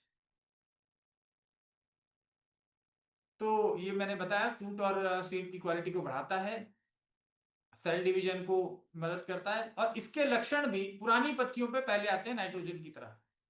लेकिन नाइट्रोजन के लक्षण आपने देखा होगा कि जो है पत्ते पीले पड़ रहे हैं। और यहां पे आप देख रहे हैं जैसे मक्का का पौधा है, तो आपने कुछ खेतों में अगर कभी ऐसा पौधा देखते हैं जिसमें ऐसा बैंगनी कलर का पत्तियों की साइड में होने लग जाता है पुरानी पत्तियों में पहले, है ना? तो ये फास्फोरस की जो है कमी के लक्षण है। नेक्स्ट। इसमें आप देख रहे हैं इसमें भी कुछ बैंगनी कलर के जो है धब्बे से हो गए हैं, जैसे वहां से कुछ जल गया है, या दाद खाज खुजली हो जाती है इंसान के, ऐसा दिखाई देता है। ऐसा इस पौधे में दिखाई दे रहा है, ये फास्फोरस की कमी से पुरानी जो पत्तियां हैं उनमें। नेक्स्ट। सो फास्फोरस की कमी जो ठंडी जमीनें हैं, या जहां ठंडापन ज्यादा रहता है उन जमीनों में, और जो अम्लीय ज्यादा एसिडिक हो या ज्यादा एल्कलाइन हो, जहां पे पीएच बैलेंस नहीं हो, वहां पे ये कमी बहुत ज्यादा दिखाई देती है। और इसको रोकने के जो उपाय हैं, डॉक्टर नेचर का माइक्रोग्रो। माइक्रोग्रो फास्फोरस का अपटेक, यानी कि जमीन में जो मौजूद फास्फोरस है वो जड़ों में पहुंचाने का काम बहुत ज्यादा मात्रा में पौधे में पहुंच पाता है। ये माइक्रोग्रो हमारा काम करता है। जैसे मैंने बताया, माइक्रोग्रो हमारी जमीन और पौधे के बीच में, मिट्टी और पौधे के बीच में जो संपर्क है उसको बहुत ज्यादा मजबूत कर देता है। और साथ ही साथ ये आयरन, मैग्नीज, जिंक आदि जो पौष्टिक तत्व हैं उनको भी पौधे को उपलब्ध कराना सुनिश्चित करता है। इसके अलावा डॉक्टर नेचर का ऑर्गेनिक रूट जो बायो फर्टिलाइजर है, ये भी पौधे को जो है जड़ों को न्यूट्रिशन को पहुंचाने का काम में मदद करता है। और साथ ही साथ पौधे को स्ट्रेस से, यानी कि तनाव से, चाहे वो पानी की कमी से हो, पोषण की कमी से हो, ज्यादा सर्दी की कमी से हो, गर्मी की कमी से हो, जैसे इंसानों में तनाव हो जाता है, वैसे पेड़ पौधों में भी तनाव होता है। उस तनाव को दूर करने में भी डॉक्टर नेचर का ऑर्गेनिक रूट जो बायो फर्टिलाइजर है वो मदद करता है। नेक्स्ट। राइट। इसकी कमी के लिए और दो प्रोडक्ट मैंने बताया डॉक्टर नेचर के। इसके अलावा किसान इन जनरल बोन मील, हड्डियों का जो फर्टिलाइजर आता है, बोन मील या कंपोस्ट, उसको इस्तेमाल कर सकता है।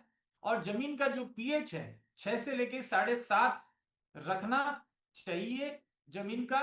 कल हमने बात करी थी पीएच को कैसे, ज्यादा बढ़ गया तो कम कैसे करना है, कम हो गया तो बढ़ाना कैसे है, वो कल हमने बात करी थी। तो ये पीएच मेंटेन नहीं रखेंगे तो फास्फोरस जमीन में होते हुए भी पौधे को नहीं मिलेगा। राइट। और इसका जो है उपयोग जो है फास्फोरस का, हमें बेसल एप्लीकेशन, यानी कि बुआई के समय हमें फास्फोरस देना चाहिए। नेक्स्ट। अब तीसरा जो मैक्रो न्यूट्रिएंट है, और उसमें जो प्राइमरी न्यूट्रिएंट है उसमें से तीसरे नंबर पे आता है पोटेशियम। ये प्राइमरी माइक्रो न्यूट्रिएंट है। इसमें नाइट्रोजन और फास्फोरस के विपरीत ये पौधों का स्ट्रक्चर का पार्ट नहीं बनता है। जैसे नाइट्रोजन पौधे की स्ट्रक्चर बनाने में, फास्फोरस भी पौधे की स्ट्रक्चर, संरचना बनाने में भागीदार होती है, लेकिन ये उसकी संरचना में भागीदार नहीं होता। लेकिन पौधे में होने वाले अलग अलग प्रकार की जो प्रोसेस है उसमें ये मदद करता है। क्या क्या करता है? वाटर रेगुलेशन, पौधे के अंदर जो पानी का डिस्ट्रीब्यूशन है उसको रेगुलेट करता है। और हमारे पौधे की पत्तियों के अंदर छोटे छोटे छिद्र होते हैं, इस छिद्र को हम स्टोमेटा कहते हैं। Stomata, right. छोटे छोटे छेद होते हैं, जैसे हमारी त्वचा में छेद होते हैं, वैसे पौधे के अंदर छोटे छोटे छेद होते हैं जिसको स्टोमेटा कहते हैं। इनको खोलने और बंद होने के प्रोसेस को ये रेगुलेट करते हैं। तो इसकी वजह से ड्रॉट, यानी कि सूखे का जो प्रभाव है कम आने देता है। जैसे ज्यादा सूखा है, गर्म हवा चल रही है, पानी की कमी है, तो स्टोमेटा को बंद रखेगा ताकि पानी उड़े नहीं पौधे का। राइट। सो ये भी काम पोटेशियम का होता है। नेक्स्ट। इसके अलावा बीमारियों से लड़ने की क्षमता को ही बढ़ाता है। पौधे की जो प्रतिरोधक क्षमता है कीड़े मकोड़ों और बीमारियों के प्रति, उस प्रतिरोधक क्षमता को है। क्रॉप की जो क्वालिटी है, टेस्ट है, फसल और सब्जियों का जो टेस्ट है और उनकी शेल्फ लाइफ, उनको कितने दिन तक टमाटर खराब नहीं होगा, कितने दिन तक गोभी खराब नहीं होगी, बैंगन खराब नहीं होगा, कितने दिन तक वो फ्रेश बना रहेगा, इसमें पोटेशियम का रोल है। अगर इसकी कमी है तो हमारी जो फसलें हैं उनका साइज कम होगा, टेस्ट कम होगा और इनका जो है शेल्फ लाइफ कम हो जाएगा। इसके अलावा जो पोटेशियम है, इसके जो लक्षण है ये भी पुरानी पत्तियों पर सबसे पहले आएंगे। तो मैंने तीनों जो एनपीके है उनका जो असर है कमी का, वो सबसे पहले पुरानी पत्तियों के ऊपर आता है, क्योंकि ये तीनों जो है ये मोबाइल होते हैं, मतलब चलते हैं अपनी जगह से जल्दी, तो इसलिए इनका जो लक्षण है पुरानी पत्तियों पर पहले आ जाता है। नेक्स्ट, इसके लक्षण सबसे ज्यादा जो सैंडी सॉइल्स हैं, कल हमने बात करी थी जमीन के अलग अलग प्रकार, राइट, सैंडी, क्ले और लोम, तीन प्रकार की जो जमीन है, इसमें खासकर जो सैंडी सॉइल्स हैं, जो रेतीली मिट्टियां हैं, उनके ऊपर पोटेशियम की डेफिशिएंसी के लक्षण ज्यादा आते हैं। और जिस जगह पे फसलें ज्यादा डेंसिटी के साथ में हैविली जो फसल उगाई जा रही है, बहुत ज्यादा नजदीक नजदीक, वहां भी इसका आता है। क्या क्या लक्षण आते हैं? लीफ मार्जिन स्क्रॉच, उसके जो मार्जिन है, कोने हैं पत्तियों के, जो पुरानी पत्तियां हैं उसके जो कोने हैं वो कर्ल होने लगते हैं, पीले पड़ने लगते हैं। इवन नेक्रोसिस, मतलब वहां की कोशिकाएं मर जाती है और वो पौधा जला हुआ, उस जो कोना है वो जले हुए जैसा हो जाता है। तो इसमें लीफ क्या जो टिप पोर्शन है उसके ऊपर आता है। इसकी कुछ फोटो देख लेते हैं हम, आगे चलते हैं। ये देखिए, तो क्या हो रहा है कि इसमें जो पत्तों के जो कोने हैं, साइड एजेज हैं, वो कर्ल होने लगती है, मुड़ने लगती है और वहां से जली हुई हो जाती है। ये इसका लक्षण है पोटेशियम का। नेक्स्ट, एक और लक्षण देख रहे हैं, पहले आपने मक्का में देखा, ये पौधे के अंदर है, तो इसका पत्ता देख रहे हैं कोनों से जो है जल गया है, ये पोटेशियम की कमी के लक्षण हो सकते हैं। राइट, नेक्स्ट, इसके लिए क्या क्या कर सकते हैं? राख, लकड़ी की राख, जली हुई जो राख है, वो राख को खेत में डाल सकते हैं। राइट, उसमें छिड़क सकते हैं, पौधे पे छिड़क सकते हैं, जमीन में डाल सकते हैं। राइट, इसके अलावा डॉक्टर नेचर का ऑर्गेनिक रूट, ये जो हमारा बायो फर्टिलाइजर है उसका इस्तेमाल आप कर सकते हैं। डॉक्टर नेचर डीएनडब्ल्यू एग्रो मिक्स, ये आप इस्तेमाल कर सकते हैं, क्योंकि ये बैलेंस मिक्सचर है जिसमें एनपीके तीनों जो है को देने वाले जो बैक्टीरिया है, उसको उपलब्ध कराने वाले जो बैक्टीरिया है वो है माइकोराइजा है, स्यूडोमोनास है, ट्राइकोडर्मा है, ऑर्गेनिक कार्बन है। इसलिए ये जो है पोटेशियम की कमी को भी दूर करता है। उसके अलावा लगातार, जैसे मैंने बताया, गोबर की खाद का इस्तेमाल करते हैं तो उसका फायदा होगा। साथ ही साथ किसान अभी क्या कर रहे हैं, पोटेशियम क्लोराइड का इस्तेमाल कर रहे हैं, जो कि 100%, 100 में से 100% इंपोर्ट होता है, और इसको म्यूरेट ऑफ पोटाश, MOP कहते हैं, और ये भारत में 1 ग्राम भी नहीं होता है। इसके अलावा पोटेशियम सल्फेट, SOP, जो किसान जो है ज्यादा, जब बहुत ज्यादा कमी हो गई है तो इसको आप सिंचाई में या स्प्रे के रूप में दे सकते हैं, जो किसान आज कर रहा है। लेकिन इसकी आवश्यकता कम पड़ेगी और धीरे धीरे आवश्यकता नहीं पड़ेगी लंबे समय में, जब ऊपर दिए हुए उपाय हम लोग करेंगे तो। नेक्स्ट, सो अब हम बात करते हैं जल्दी से सेकेंडरी मैक्रोन्यूट्रिएंट। अभी हम सारे मैक्रोन्यूट्रिएंट की बात कर रहे हैं, वो प्राइमरी के बारे में बात किया था, एनपी के प्राइमरी होते हैं और ये सेकेंडरी होते हैं। राइट, ये कोई आपको एग्जाम का बात नहीं है, लेकिन आपको समझने के लिए मैं बता रहा हूं, ताकि आप प्रोडक्ट्स को, जैविक खेती को और खेती को पूरी को आप समझ पाएंगे, तब आप किसान को असली समाधान दे पाएंगे, तब आप मिट्टी के डॉक्टर या कृषि के डॉक्टर बनेंगे। अब हम, कल भी मैंने उदाहरण दिया था कैल्शियम क्यों जरूरी है, जैसे इंसान को खड़ा रखने में, मजबूत बनाने में कैल्शियम का योगदान है, उसी तरीके से हमारा जो कैल्शियम है पेड़ पौधों को मजबूती देता है। पेड़ पौधे स्ट्रांग तरीके से खड़े रहते हैं, तना मजबूत होता है, पत्ते मजबूत होते हैं, और जब पत्ते मजबूत होते हैं तो क्या होता है कि उनके अंदर कीड़े भी या बैक्टीरिया भी प्रवेश नहीं कर पाते। कोई बहुत मजबूत चीज है तो उसमें घुस नहीं पाएंगे, राइट, उसमें घुस नहीं पाएंगे, तो इससे क्या होगा कि बीमारियां भी कम आएगी। कीड़े भी कम लगेंगे, राइट। कीड़े कहाँ अटैक करते हैं? कमजोर जगह, नाजुक जगह। तो मजबूत, अगर कैल्शियम ज्यादा होगा तो पौधा बहुत ज्यादा मजबूत रहेगा। जैसे बहुत सारे हमारे फ्रूट्स, जैसे आंवला बहुत कड़क रहता है, कैल्शियम की मात्रा काफी ज्यादा होती है, राइट।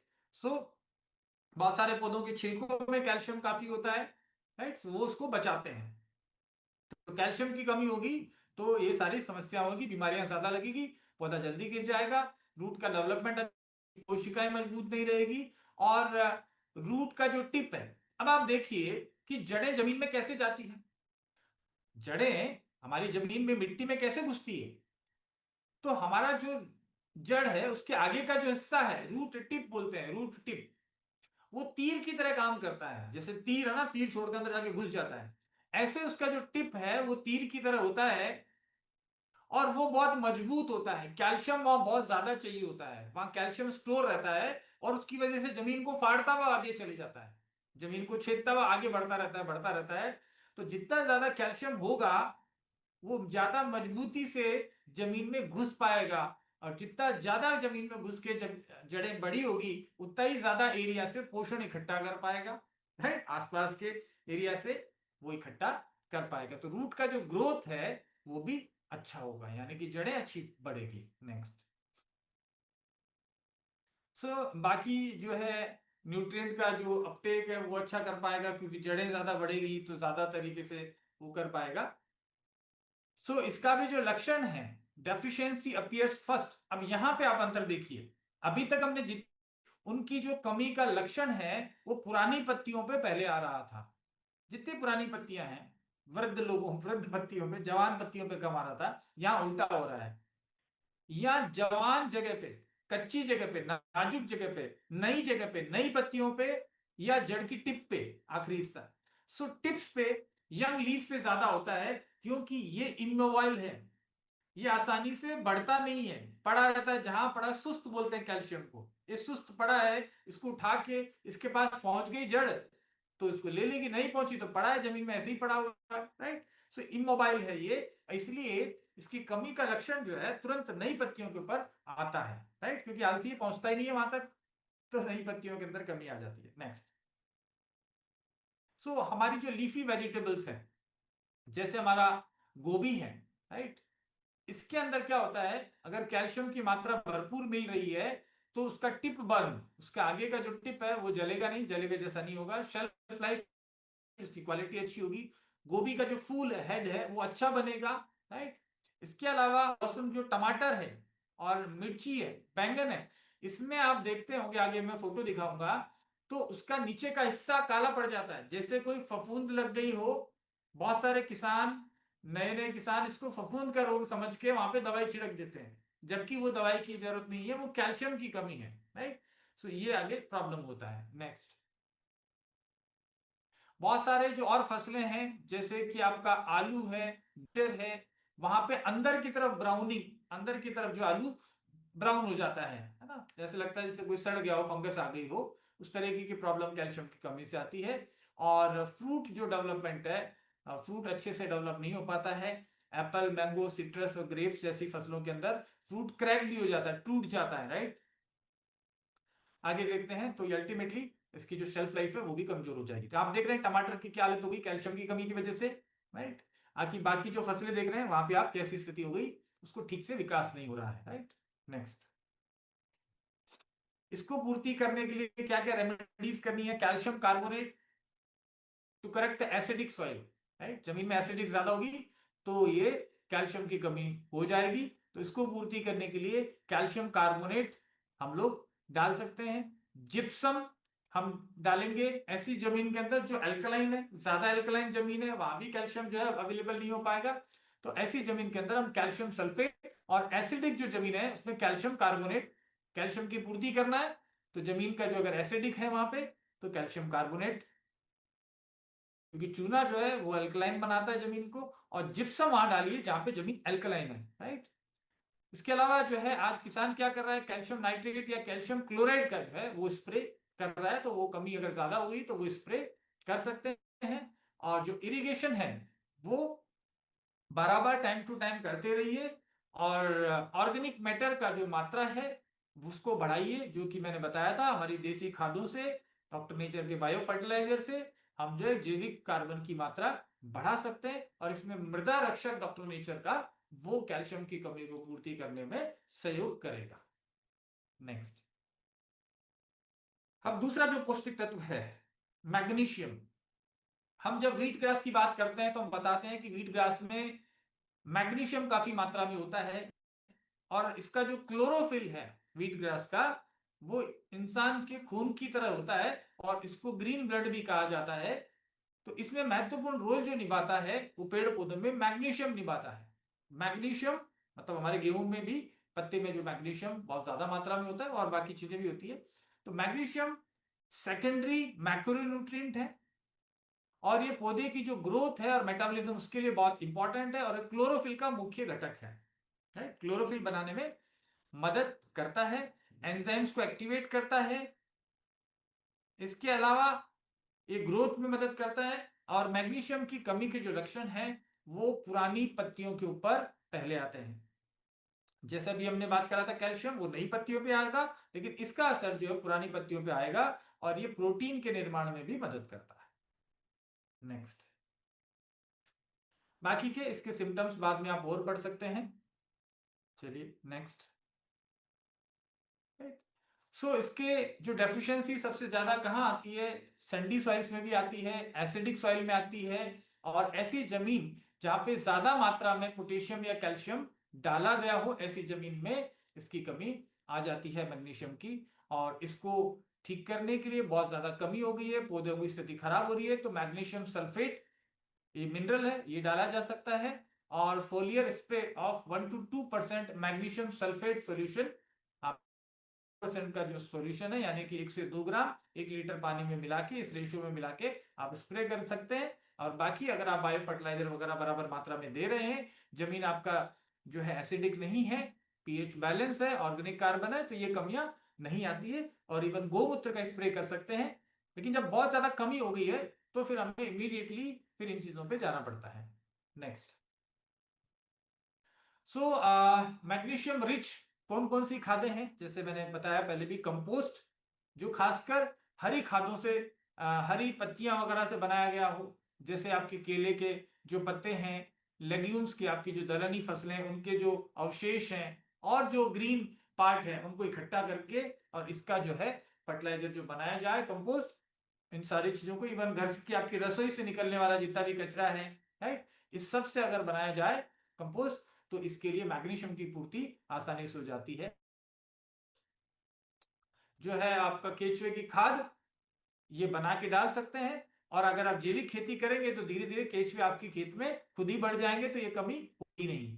राइट, सो बाकी अगर कमी हो गई है तो वर्मी कंपोस्ट 1 से 2 टन प्रति एकड़ के हिसाब से डालना चाहिए। Next, FYM farm yard manure, ये जैविक खेती का मुख्य हिस्सा है। अगर गोबर की खाद डालते हैं 5 से 10 टन पर एकड़, लेकिन अगर गोबर को फर्मेंट करके डालते हैं, आप जीवामृत बना के डालते हैं, तो इसकी मात्रा कम जरूरत पड़ेगी फार्म यार्ड की, और आप जीवामृत का उपयोग कर सकते हैं। डोलोमाइट, ये इसको कैल्शियम मैग्नीशियम कार्बोनेट भी बोलते हैं, ये एसिडिक सॉइल को ठीक करने और मैग्नीशियम की सप्लाई को पूर्ति करने के लिए काम किया जाता है। 200 से 500 किलो प्रति एकड़ के हिसाब से जमीन का टेस्ट करवा के, जैसे इंसानों का सीबीसी करवाते हैं, वैसे हमें जमीन का जो है न्यूट्रिशन जो एनालिसिस वो करवा लेना चाहिए। ज्यादातर कृषि विज्ञान केंद्र केवीके इस काम को करने में मदद करेंगे। सॉइल साइंस की यानी कि मृदा विज्ञान की सॉइल लेबोरेटरीज बनी हुई है अलग अलग जिलों के स्तर पे, वहां पे आप सॉइल टेस्ट करवा सकते हैं। और अगर आपको नहीं पता है तो हमारे वेद प्रकाश जी को भी आप फोन कर सकते हैं कि सॉइल सैंपल कैसे लेना है और सॉइल टेस्ट कहाँ से करवाना है नियरेस्ट। तो कोई ना कोई हमारा एग्रीकल्चर का बंदा आपके हर राज्य में है, और पता करके हम आपको बता सकते हैं। सॉइल टेस्टिंग करवा ले, सॉइल का पीएच नाप ले, पीएच तो आप खुद ही नाप सकते हैं, लेकिन टेस्टिंग आपको बाहर से करवानी पड़ेगी। नेक्स्ट, वुड ऐश, लकड़ी की जो राख है वो उसके लिए बहुत अच्छा काम करती है, राइट। और डॉक्टर नेचर का जो ऑर्गेनिक रूट है, मृदा रक्षक है, और माइक्रो ग्रो, ये तीनों ही मैग्नीशियम की सप्लाई भी करते हैं। तो वहां देखिए केमिकल वाला जो फर्टिलाइजर सिंथेटिक, वहां अलग अलग चीज के लिए अलग अलग डालना पड़ता है। लेकिन बायो फर्टिलाइजर में एक ही चीज बहुत सारे काम कर रही है। जैसे वीट ग्रास खून भी बढ़ा रहा है, पाइल्स भी ठीक कर रहा है और बहुत सारी चीजों को भी ठीक कर रहा है, राइट। ऐसे ही ये काम करते हैं। नेक्स्ट, अब तीसरा है सल्फर, जिसको हम गंधक कहते हैं। आयुर्वेद में भी त्वचा की जो बीमारियां हैं उनको उनमें काम करने के लिए गंधक रसायन काम में लेते हैं। जिसको बहुत ज्यादा खाज खुजली हो गई है, बहुत ज्यादा पुरानी प्रॉब्लम है, उसमें भी हम गंधक रसायन कहते हैं। तो गंधक जो है वो इंसानों के भी काम में आती है और पेड़ पौधों में भी काम में आती है। Sulphur is a secondary macronutrient. इसके क्या क्या काम है? प्रोटीन बनाने में काम करता है। तो इसलिए जो इस तरह की फसल है, जैसे चना है, मटर है, सोयाबीन है, ऐसी जो दलहनी फसलें हैं, इनके अंदर सल्फर बहुत उपयोगी है। और ऐसी चीजें खाने से हमें सल्फर भी मिलता है क्योंकि उसको मिल रहा है। इसके अलावा क्लोरोफिल में बनाने में भी मदद करता है। लेकिन इसके जो मुख्य काम है वो समझ लीजिए। पहली चीज तो प्रोटीन बनाने में काम कर रहा है, और दूसरा चीज आपकी जो तिलहनी फसलें हैं जिनके अंदर तेल निकलता है, ऐसी फसलों में तिल की मात्रा बढ़ाने में इंपॉर्टेंट रोल। सल्फर जो है अगर ठीक से दिया जाए तो 5 से 10% का आपकी सरसों में, सनफ्लावर में, आपका मूंगफली में, ग्राउंडनट में, इन सब में तेल बढ़ाने में महत्वपूर्ण महत्वपूर्ण रोल सल्फर का है, राइट। इसके अलावा एक और जबरदस्त चीज है। आयुर्वेद में बताया जाता है कि जिसको खुजली वगैरह हो रही है तो क्या करिए, लहसुन को सरसों के तेल में थोड़ा सा उबाल के आप लगा लेते हैं तो थोड़ा खुजली में आराम मिल जाता है, फंगस खत्म हो जाती है। इसको आप कोरिलेट करिए। सल्फर सही मात्रा में डालने से क्या हो रहा है, सरसों यानी कि जितने भी ऑयल सीड है उसके अंदर बहुत ये ऑयल बनाने का काम ये सल्फर कर रहा है। साथ में हमारा जो ऑनियन है और गार्लिक है और बहुत सारे क्रूसीफरस जो और क्रॉप्स हैं, इनके अंदर क्वालिटी बनाने का काम सल्फर कर रहा है। यानी कि लहसुन में बहुत अच्छी सल्फर होती है, मैं ये कहना चाह रहा हूं, इसलिए बहुत फायदेमंद है। इसके अलावा सल्फर की जो डेफिशिएंसी की जो सिम्टम्स है वो यंग पत्तियों में आते हैं, यंग पत्तियों में, जवान पत्तियों के अंदर ज्यादा आते हैं। नेक्स्ट, और सल्फर फंजीसाइड का भी काम करता है। जैसे मैंने कहा था खाज खुजली वाले पेशेंट को गंधक रसायन इस्तेमाल कराया जाता है, इवन गंधक बाहर लगाया भी जाता है, राइट। तो यहां पे फंजीसाइड का यानी कि फफूंद नाशक का और कीटनाशक का भी काम कर रहा है, राइट। सो सल्फर को जो है बहुत सारी बीमारियां, खासकर अगर आप देखते हैं यहाँ पे पाउडरी मिल्ड्यू, आपकी बहुत सारी फसलों पे पाउडर जैसे इकट्ठा हो जाता है, राइट, जैसे कोई पाउडर रखा हुआ है तो पाउडर मिल्ड्यू बीमारी में सल्फर काम में आता है। रस्ट डिजीज, जिसमें आपका रस्ट लग जाता है, मतलब आपको जैसे लोहे पे जंग लगता है वैसे जंग वाली जो बीमारी है, पूरा वहां से लाल लाल हो जाता है। स्कैब्स इन फ्रूट्स और लीफ स्पॉट्स, इसमें काम करता है। तो मेन मेन काम क्या हो गया सल्फर का? पहला चीज प्रोटीन को बढ़ाना, दूसरा तेल को बढ़ाना, तीसरा जो काम हो गया आपका जो लहसुन वगैरह ऐसी जो चीजें हैं उनमें टिपिकल जो स्मेल आती है और मतलब उनकी क्वालिटी को बढ़ाना। और एज ए फंजीसाइड यानी कि फफूंद नाशक का काम करता है। और एक और काम है जबरदस्त, वो पाला से बचाता है, फ्रॉस्ट, सर्दी जब ज्यादा हो रही है तो उससे बचाता है। तो यहाँ गोमूत्र में भी सल्फर, इसलिए त्वचा की बीमारियों में गोमूत्र भी दिया जाता है, राइट, क्योंकि इसमें सल्फर की मात्रा काफी अच्छी होती है। तो रक्त शोधन का काम करता है गोमूत्र, क्योंकि वहां सल्फर होती है। और यहां भी इसको जो है जो फंजीसाइड का काम कर रहा है और पाले से बचाने का भी काम कर रहा है। अगर खेत में अगर आप सर्दी बहुत ज्यादा हो गई है, आपको लग रहा है फसल खराब हो सकती है, सर्दी हो रही है, तो गोमूत्र का स्प्रे कर सकते हैं। बाकी हमारे बायो फर्टिलाइजर का भी स्प्रे कर सकते हैं, और या सल्फर का इस्तेमाल कर सकते हैं। नेक्स्ट, तो सल्फर मैंने बताया बहुत सारे इंसेक्ट्स हैं, माइट्स हैं, थ्रिप्स हैं, उसको कंट्रोल करता है। तो इसको कैसे कैसे सल्फर को उपयोग किया जा सकता है? सल्फर को डस्ट किया जा सकता है, राइट। सो ये पाउडर मिल्ड्यू डिजीज को कंट्रोल करता है, डस्टिंग कर सकते हैं। WP वेटेबल सल्फर जो है उसको इस्तेमाल कर सकते हैं, पानी में सल्फर को मिला के 2 से 3 ग्राम आप प्रति लीटर पानी में मिला के सल्फर को स्प्रे करने से, ऐसे लक्षण बहुत ज्यादा खेत में आ रहे हैं, तत्काल कंट्रोल करना है तो आप ये सल्फर मिला के इसको कंट्रोल कर सकते हैं। नेक्स्ट, तो आप किसान को बता सकते हैं ना, आप किसान के असिस्टेंट बनिए, उसको टेक्निकल एडवाइस दीजिए, और ये इसके कुछ लक्षण आते हैं। नेक्स्ट, रेमेडीज मैंने, और जो उसके अलावा जो सल्फर का आपने डायरेक्ट स्प्रे कर दिया, उसके अलावा जिप्सम आप डालेंगे तो उसकी कमी की जो है पूर्ति हो जाएगी। अमोनियम सल्फेट जो है वो फर्टिलाइजर वो डालते हैं किसान। बाकी इसको जो जैविक है वहां पे आपको कंपोस्ट डालना है, फार्म यार्ड मैन्योर डालना है। इसके अलावा मृदा रक्षक और डॉक्टर नेचर का D&W एग्रो मिक्स अगर आप डाल रहे हैं बारी बारी से, वेद प्रकाश जी आपको समझाएंगे किस तरीके से कब आपको मृदा रक्षक डालना है, कब आपको एग्रो मिक्स डालना है, वो सारी चीजें धीरे धीरे आने वाले सेशंस में आप समझते जाएंगे। तो सारे न्यूट्रिएंट सल्फर की भी पूर्ति कर देगा। नेक्स्ट, अब इनकी समरी मैंने यहाँ पे दिया है क्योंकि समय कम है, तो इसलिए जो माइक्रो न्यूट्रिएंट बच गए हैं उसको कभी और हम कवर करेंगे। माइक्रो न्यूट्रिएंट जो है इसमें आयरन आता है, जिंक आता है, मैग्नीज आता है, कॉपर है, बोरोन है, मोलिब्डेनम है और क्लोरीन है। ये सारे सूक्ष्म पोषक तत्व हैं, माइक्रो न्यूट्रिएंट, लेकिन ये भी बहुत महत्वपूर्ण है।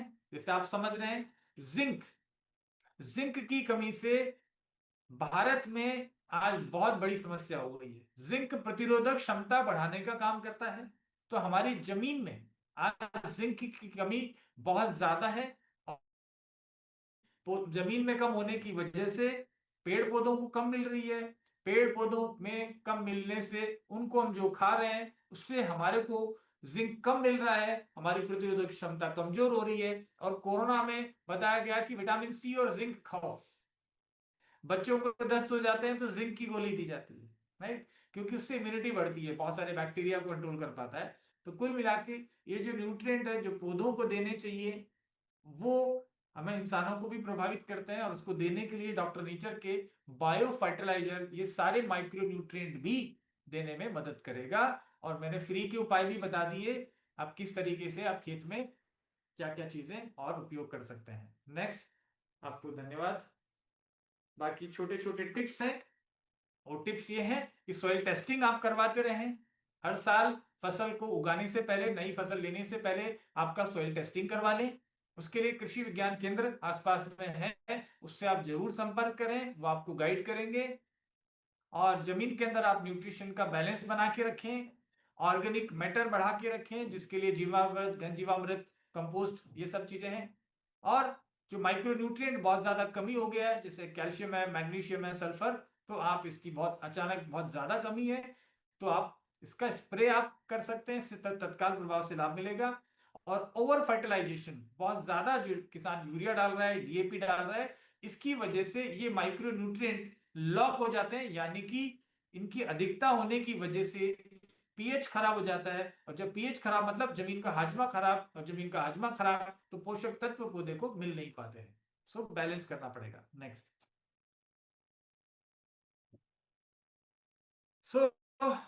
सो आज के लिए बड़ी लोगों को राहत मिली होगी कि हाँ खत्म हुआ। सो ये आसान है वैसे, अगर पता नहीं आपको कितना आसान लगा होगा। और आप सोच रहे होंगे कि यार हमें तो एलोवेरा आंवला समझाते समझाते और क्या क्या समझाने लगे, लेकिन क्या करें दोस्तों, खेती भी समझना पड़ेगा। और कोई बुरी बात नहीं समझने में, हम बहुत सारे लोगों को समझा सकते हैं, है ना। हमारे आसपास एक, देखिए हमारे पास अगर ज्ञान होता है ना, कितना टाइम लगता है यार। इस स्लाइड को आप अगर महीने में, मैं आपको भेज दूंगा अभी, महीने में एक बार भी पढ़ लेंगे, सोच के देखिए अगले एक साल में क्या होगा। आपको ये चीजें बहुत आसान लगने लगेगी, है ना। जब पहली बार हम लोग एलकेजी में गए थे ना, A for apple, B for boy, हालांकि ए फॉर आंवला या अश्वगंधा होना चाहिए, लेकिन पढ़ाया गया एप्पल, कोई बात नहीं है। लेकिन जो भी पढ़ाया गया वो याद नहीं रहता था, उसके लिए मैं चाटे मारती थी, टीचर मुर्गा बनाती थी टेबल के ऊपर हाथ में पेंसिल डाल के। हमारे एसपी सिंह जी यहाँ पे बैठे, प्रिंसिपल साहब, वो भी बच्चों के साथ कभी कभी ऐसा करते होंगे। नहीं मतलब टीचर तो, गुरु तो डांटेगा। तो कहने का मतलब कि हमें वो होता था, है ना, 2+2 करना होता था, 2+2, वो भी जब हम बहुत छोटे थे तभी पता नहीं होता था। तो कोई आज हम, है ना, हमारे लिए बहुत आसान है। ऐसे ही धीरे धीरे ये चीजें बहुत आसान होगी आपके लिए, ये मैं आपको समझाने की कोशिश कर रहा हूं। और आसानी से आप डॉक्टर नेचर में बड़ी से बड़ी सफलता प्राप्त कर लेंगे। मेरा कहने का मतलब यहां सिर्फ आपको पैसे पे ध्यान नहीं देना है। पैसा आएगा, लेकिन पैसा कब आएगा, जब आपके पास कुछ होगा। प्रकृति का नियम है, गिव एंड टेक। आप कुछ दोगे, समाज को कुछ दोगे तो समाज आपको देगा, राइट। आप ऐसे करके जाओगे तो कोई नहीं देगा। आपके घर के बाहर कोई ऐसा आए तो कितने लोग भगा देते हैं। लेकिन वही 1 रुपया 10 रुपया भी हम लोग किसी भिखारी को देने में 10 बार सोचते हैं। किसी ज्ञानी महापुरुष के पास में, संत महात्मा के पास में, या कहीं भी मंदिर मस्जिद या कोई भी ऐसी जगह है जहां में रेस्पेक्ट आता है, वह हाथ जोड़ देते भी और हाथ भी जोड़ते हैं। समझ रहे हैं?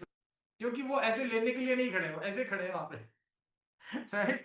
अभी क्या हो रहा है प्रॉब्लम? हाँ, हर आदमी कहता लाओ लाओ लाओ, दो दो दो, right. So this is a problem, right.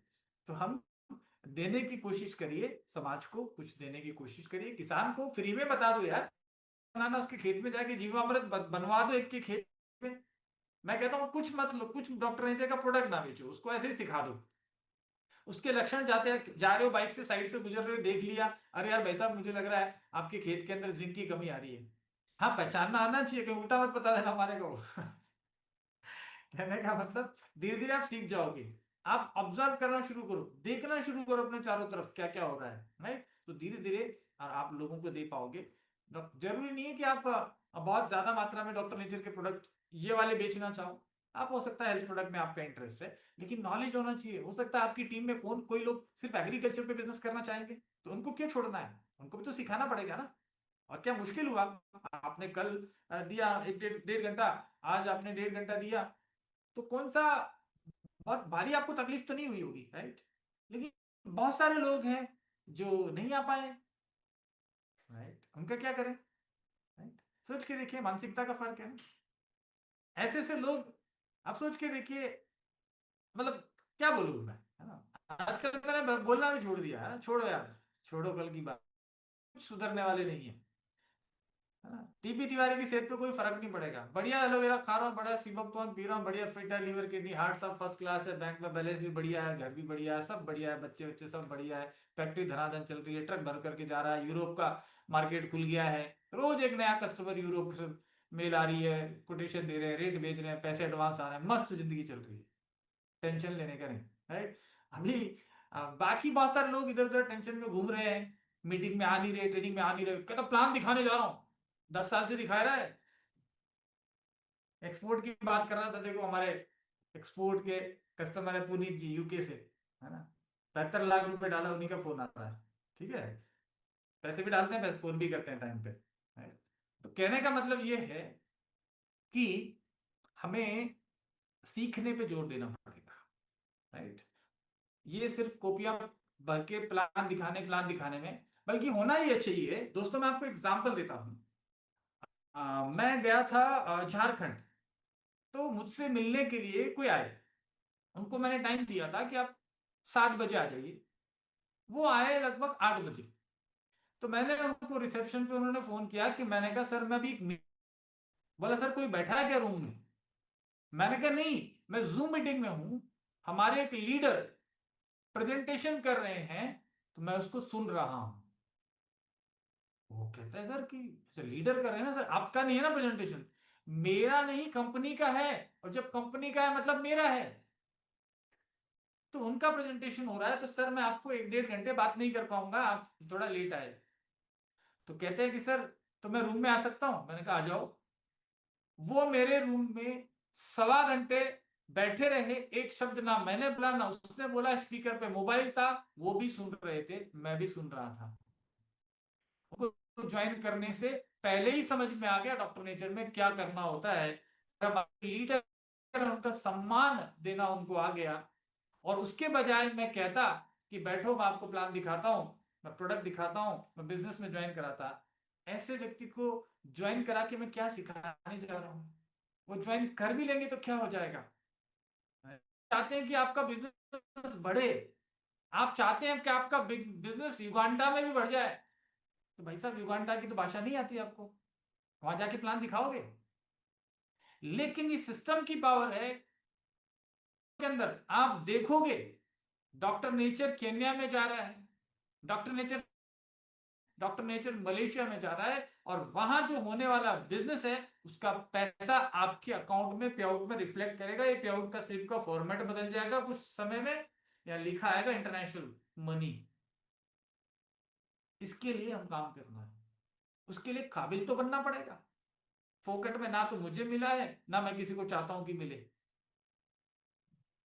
मैं तो काम करके अभी भी कर रहा हूँ, अभी भी कर रहा हूँ, अभी भी कर रहा हूँ। बहुत सारे प्रोजेक्ट्स के ऊपर काम कर रहे हैं, है ना? कुछ नया जमीन के ऊपर डेवलप कर रहे हैं, आयुर्वेद कॉलेज खोलने का प्लानिंग कर रहे हैं, पंचकर्मा सिस्टम चला रहे हैं, डॉक्टर नेचर के नए प्रोडक्ट लॉन्च हो रहे हैं, 20 से 25 एग्रीकल्चर के प्रोडक्ट आएंगे, कॉस्मेटिक्स आएंगे, अलग अलग क्लासिकल मेडिसिन लॉन्च हो रही है, मॉस्किटो रिपेलेंट ऑर्गेनिक लॉन्च होने वाला है, बर्तन धोने का प्रोडक्ट लॉन्च होने वाला है, अंडर आई जेल लॉन्च होने वाली है ना?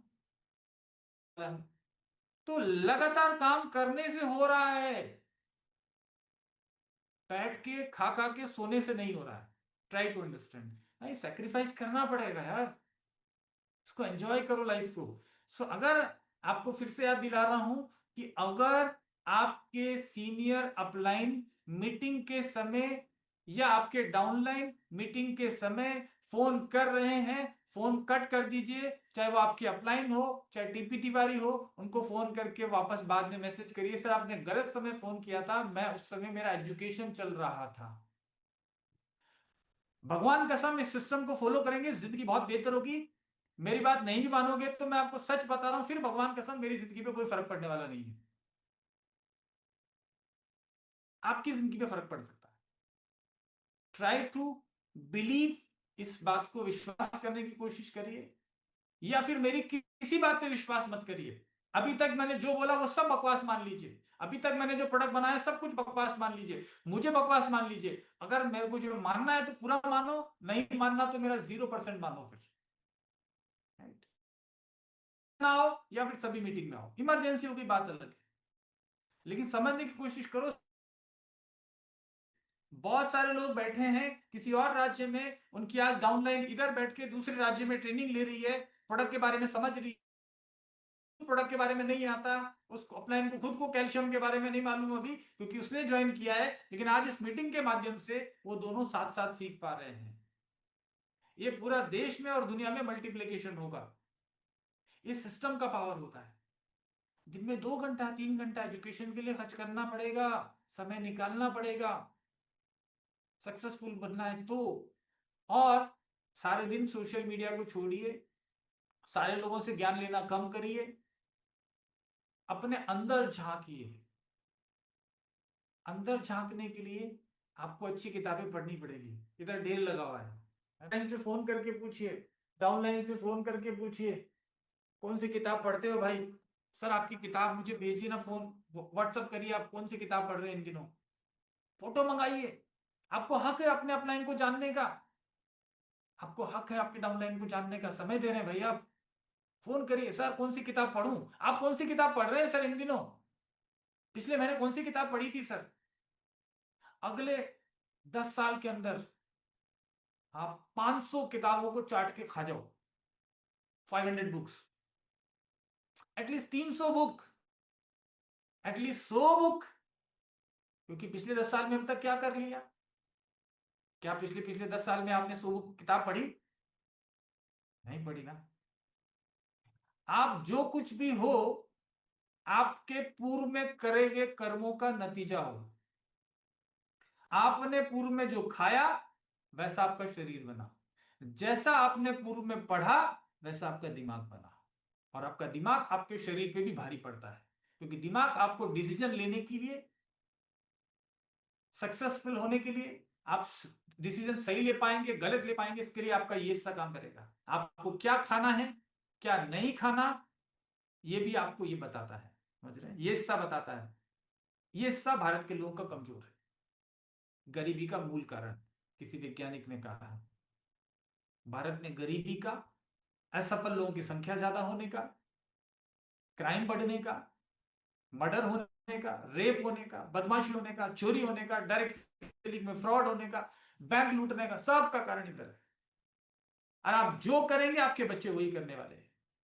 आपके बच्चे आपको ऋग्वेद पढ़ते हुए देख रहे हैं 5 मिनट रोज, आपको राजीव दीक्षित को पढ़ते हुए देख रहे हैं, जिमरॉन को पढ़ते हुए देख रहे हैं, किसी अच्छी किताब को पढ़ते हुए देख रहे हैं, या आप सारे दिन फेसबुक पे रील देखते हैं, इंस्टाग्राम देखते हैं, वल्गर चीजें देख रहे हैं, वो फालतू की बकवास देख रहे हैं, आपके बच्चे वही करेंगे और आप उनको रोक नहीं पाएंगे। आप जितना देखेंगे उससे 10 गुना ज्यादा वो देखेंगे।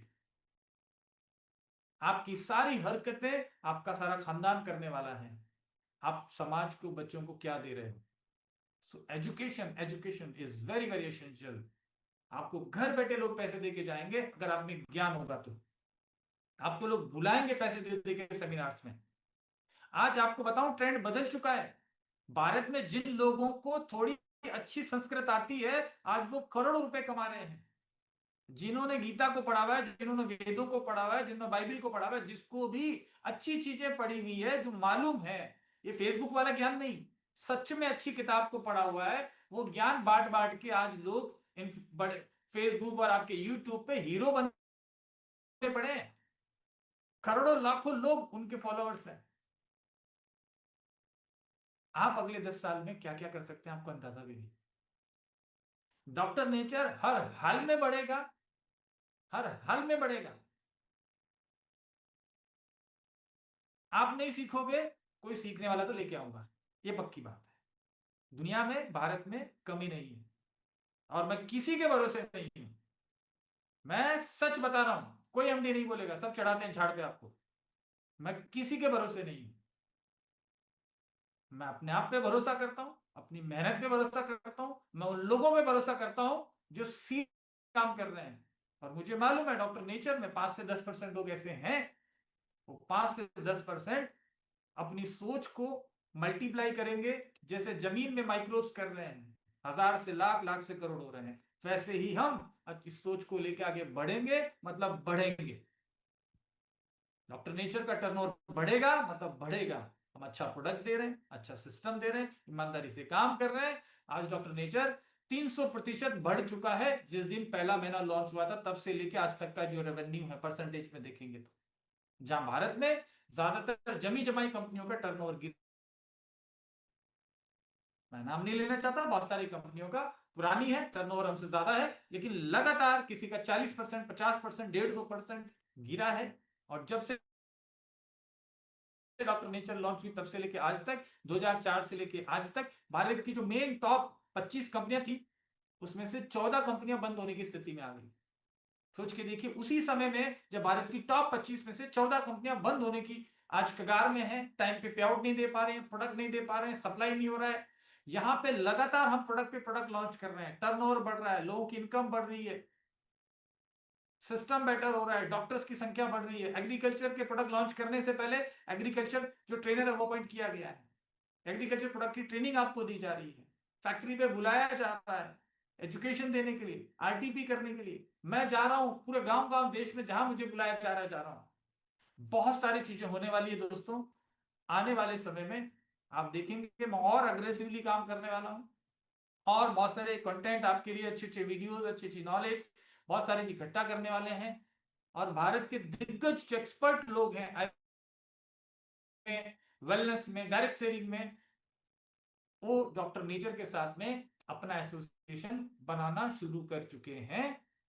और डॉक्टर नेचर की एक और कंपनी की जो लेग्स है, इसके अलावा एक और कंपनी की डायरेक्ट लेग शुरू होने वाली है। हालांकि इस मीटिंग में ये बात बताने की जरूरत नहीं थी, लेकिन बहुत बड़ी टीम, बहुत भारी अच्छी मजबूती के साथ मैं शुरू करवाने जा रहा हूं। तो विस्तार हो रहा है बिजनेस का। अगर आप सीरियसली काम करना चाहते हैं, मैं आपके साथ में तन मन और धन तीनों के साथ काम करने को तैयार हूं। लेकिन मैं नकारे लोगों के साथ में बिल्कुल भी मैं अपना नाम जोड़ना नहीं चाहता, बिल्कुल भी नहीं जोड़ना चाहता। फाड़ के फेंक दो डॉक्टर नेचर का बिजनेस प्लान, अगर आप सिस्टम को फॉलो नहीं कर सकते। अगर आप मीटिंग में नहीं आ सकते, आप आपका 50 लाख का पे आउट हो जाएगा। लेकिन अगर डॉक्टर नेचर की आप मीटिंग में नहीं आ सकते, मैं मीटिंग कर रहा हूं और उस समय कहीं और प्लान दिखा रहे हैं, भाड़ में जाइए। आई डोंट केयर, मुझे फर्क भी नहीं पड़ता है। मेरी तरफ से आप आत्महत्या कर लो तो मुझे कोई फर्क नहीं पड़ता। मुझे चाहिए जो सिस्टम के मुताबिक चले, है, मुझे कोई फर्क नहीं पड़ता आपके बिजनेस करने से या ना करने से। मेरा उद्देश्य है राजीव दीक्षित का नाम दुनिया में कैसे पहुंचाऊं, भारत माता का नाम कैसे बढ़े, ये मेरा उद्देश्य है। आपका उद्देश्य पैसे कमाना है, इसलिए आपको फर्क पड़ सकता है, मुझे फर्क पड़ने वाला नहीं। So thank you very much इस मीटिंग में इतनी देर तक बने रहने के लिए। और आप सब लोगों का हाथ जोड़ के बहुत बहुत धन्यवाद। ये 340 लोग, आशा करता हूं ये मल्टीप्लाई करेंगे और ये 34 भी होंगे, 34,000 भी होंगे, 34 लाख भी होंगे। अगले 15 से 20 दिन में नेपाल लॉन्च हो रहे हैं और अगले 6 महीने के अंदर हम एक और देश में लॉन्च होने वाले हैं और भारत में 4 नए ऑफिस खुलने वाले। धीरे धीरे सब आपको पता चल जाएगा, बहुत अग्रेसिव काम हो रहा है। Thank you very much. नमस्ते नेचर। भारत माता की।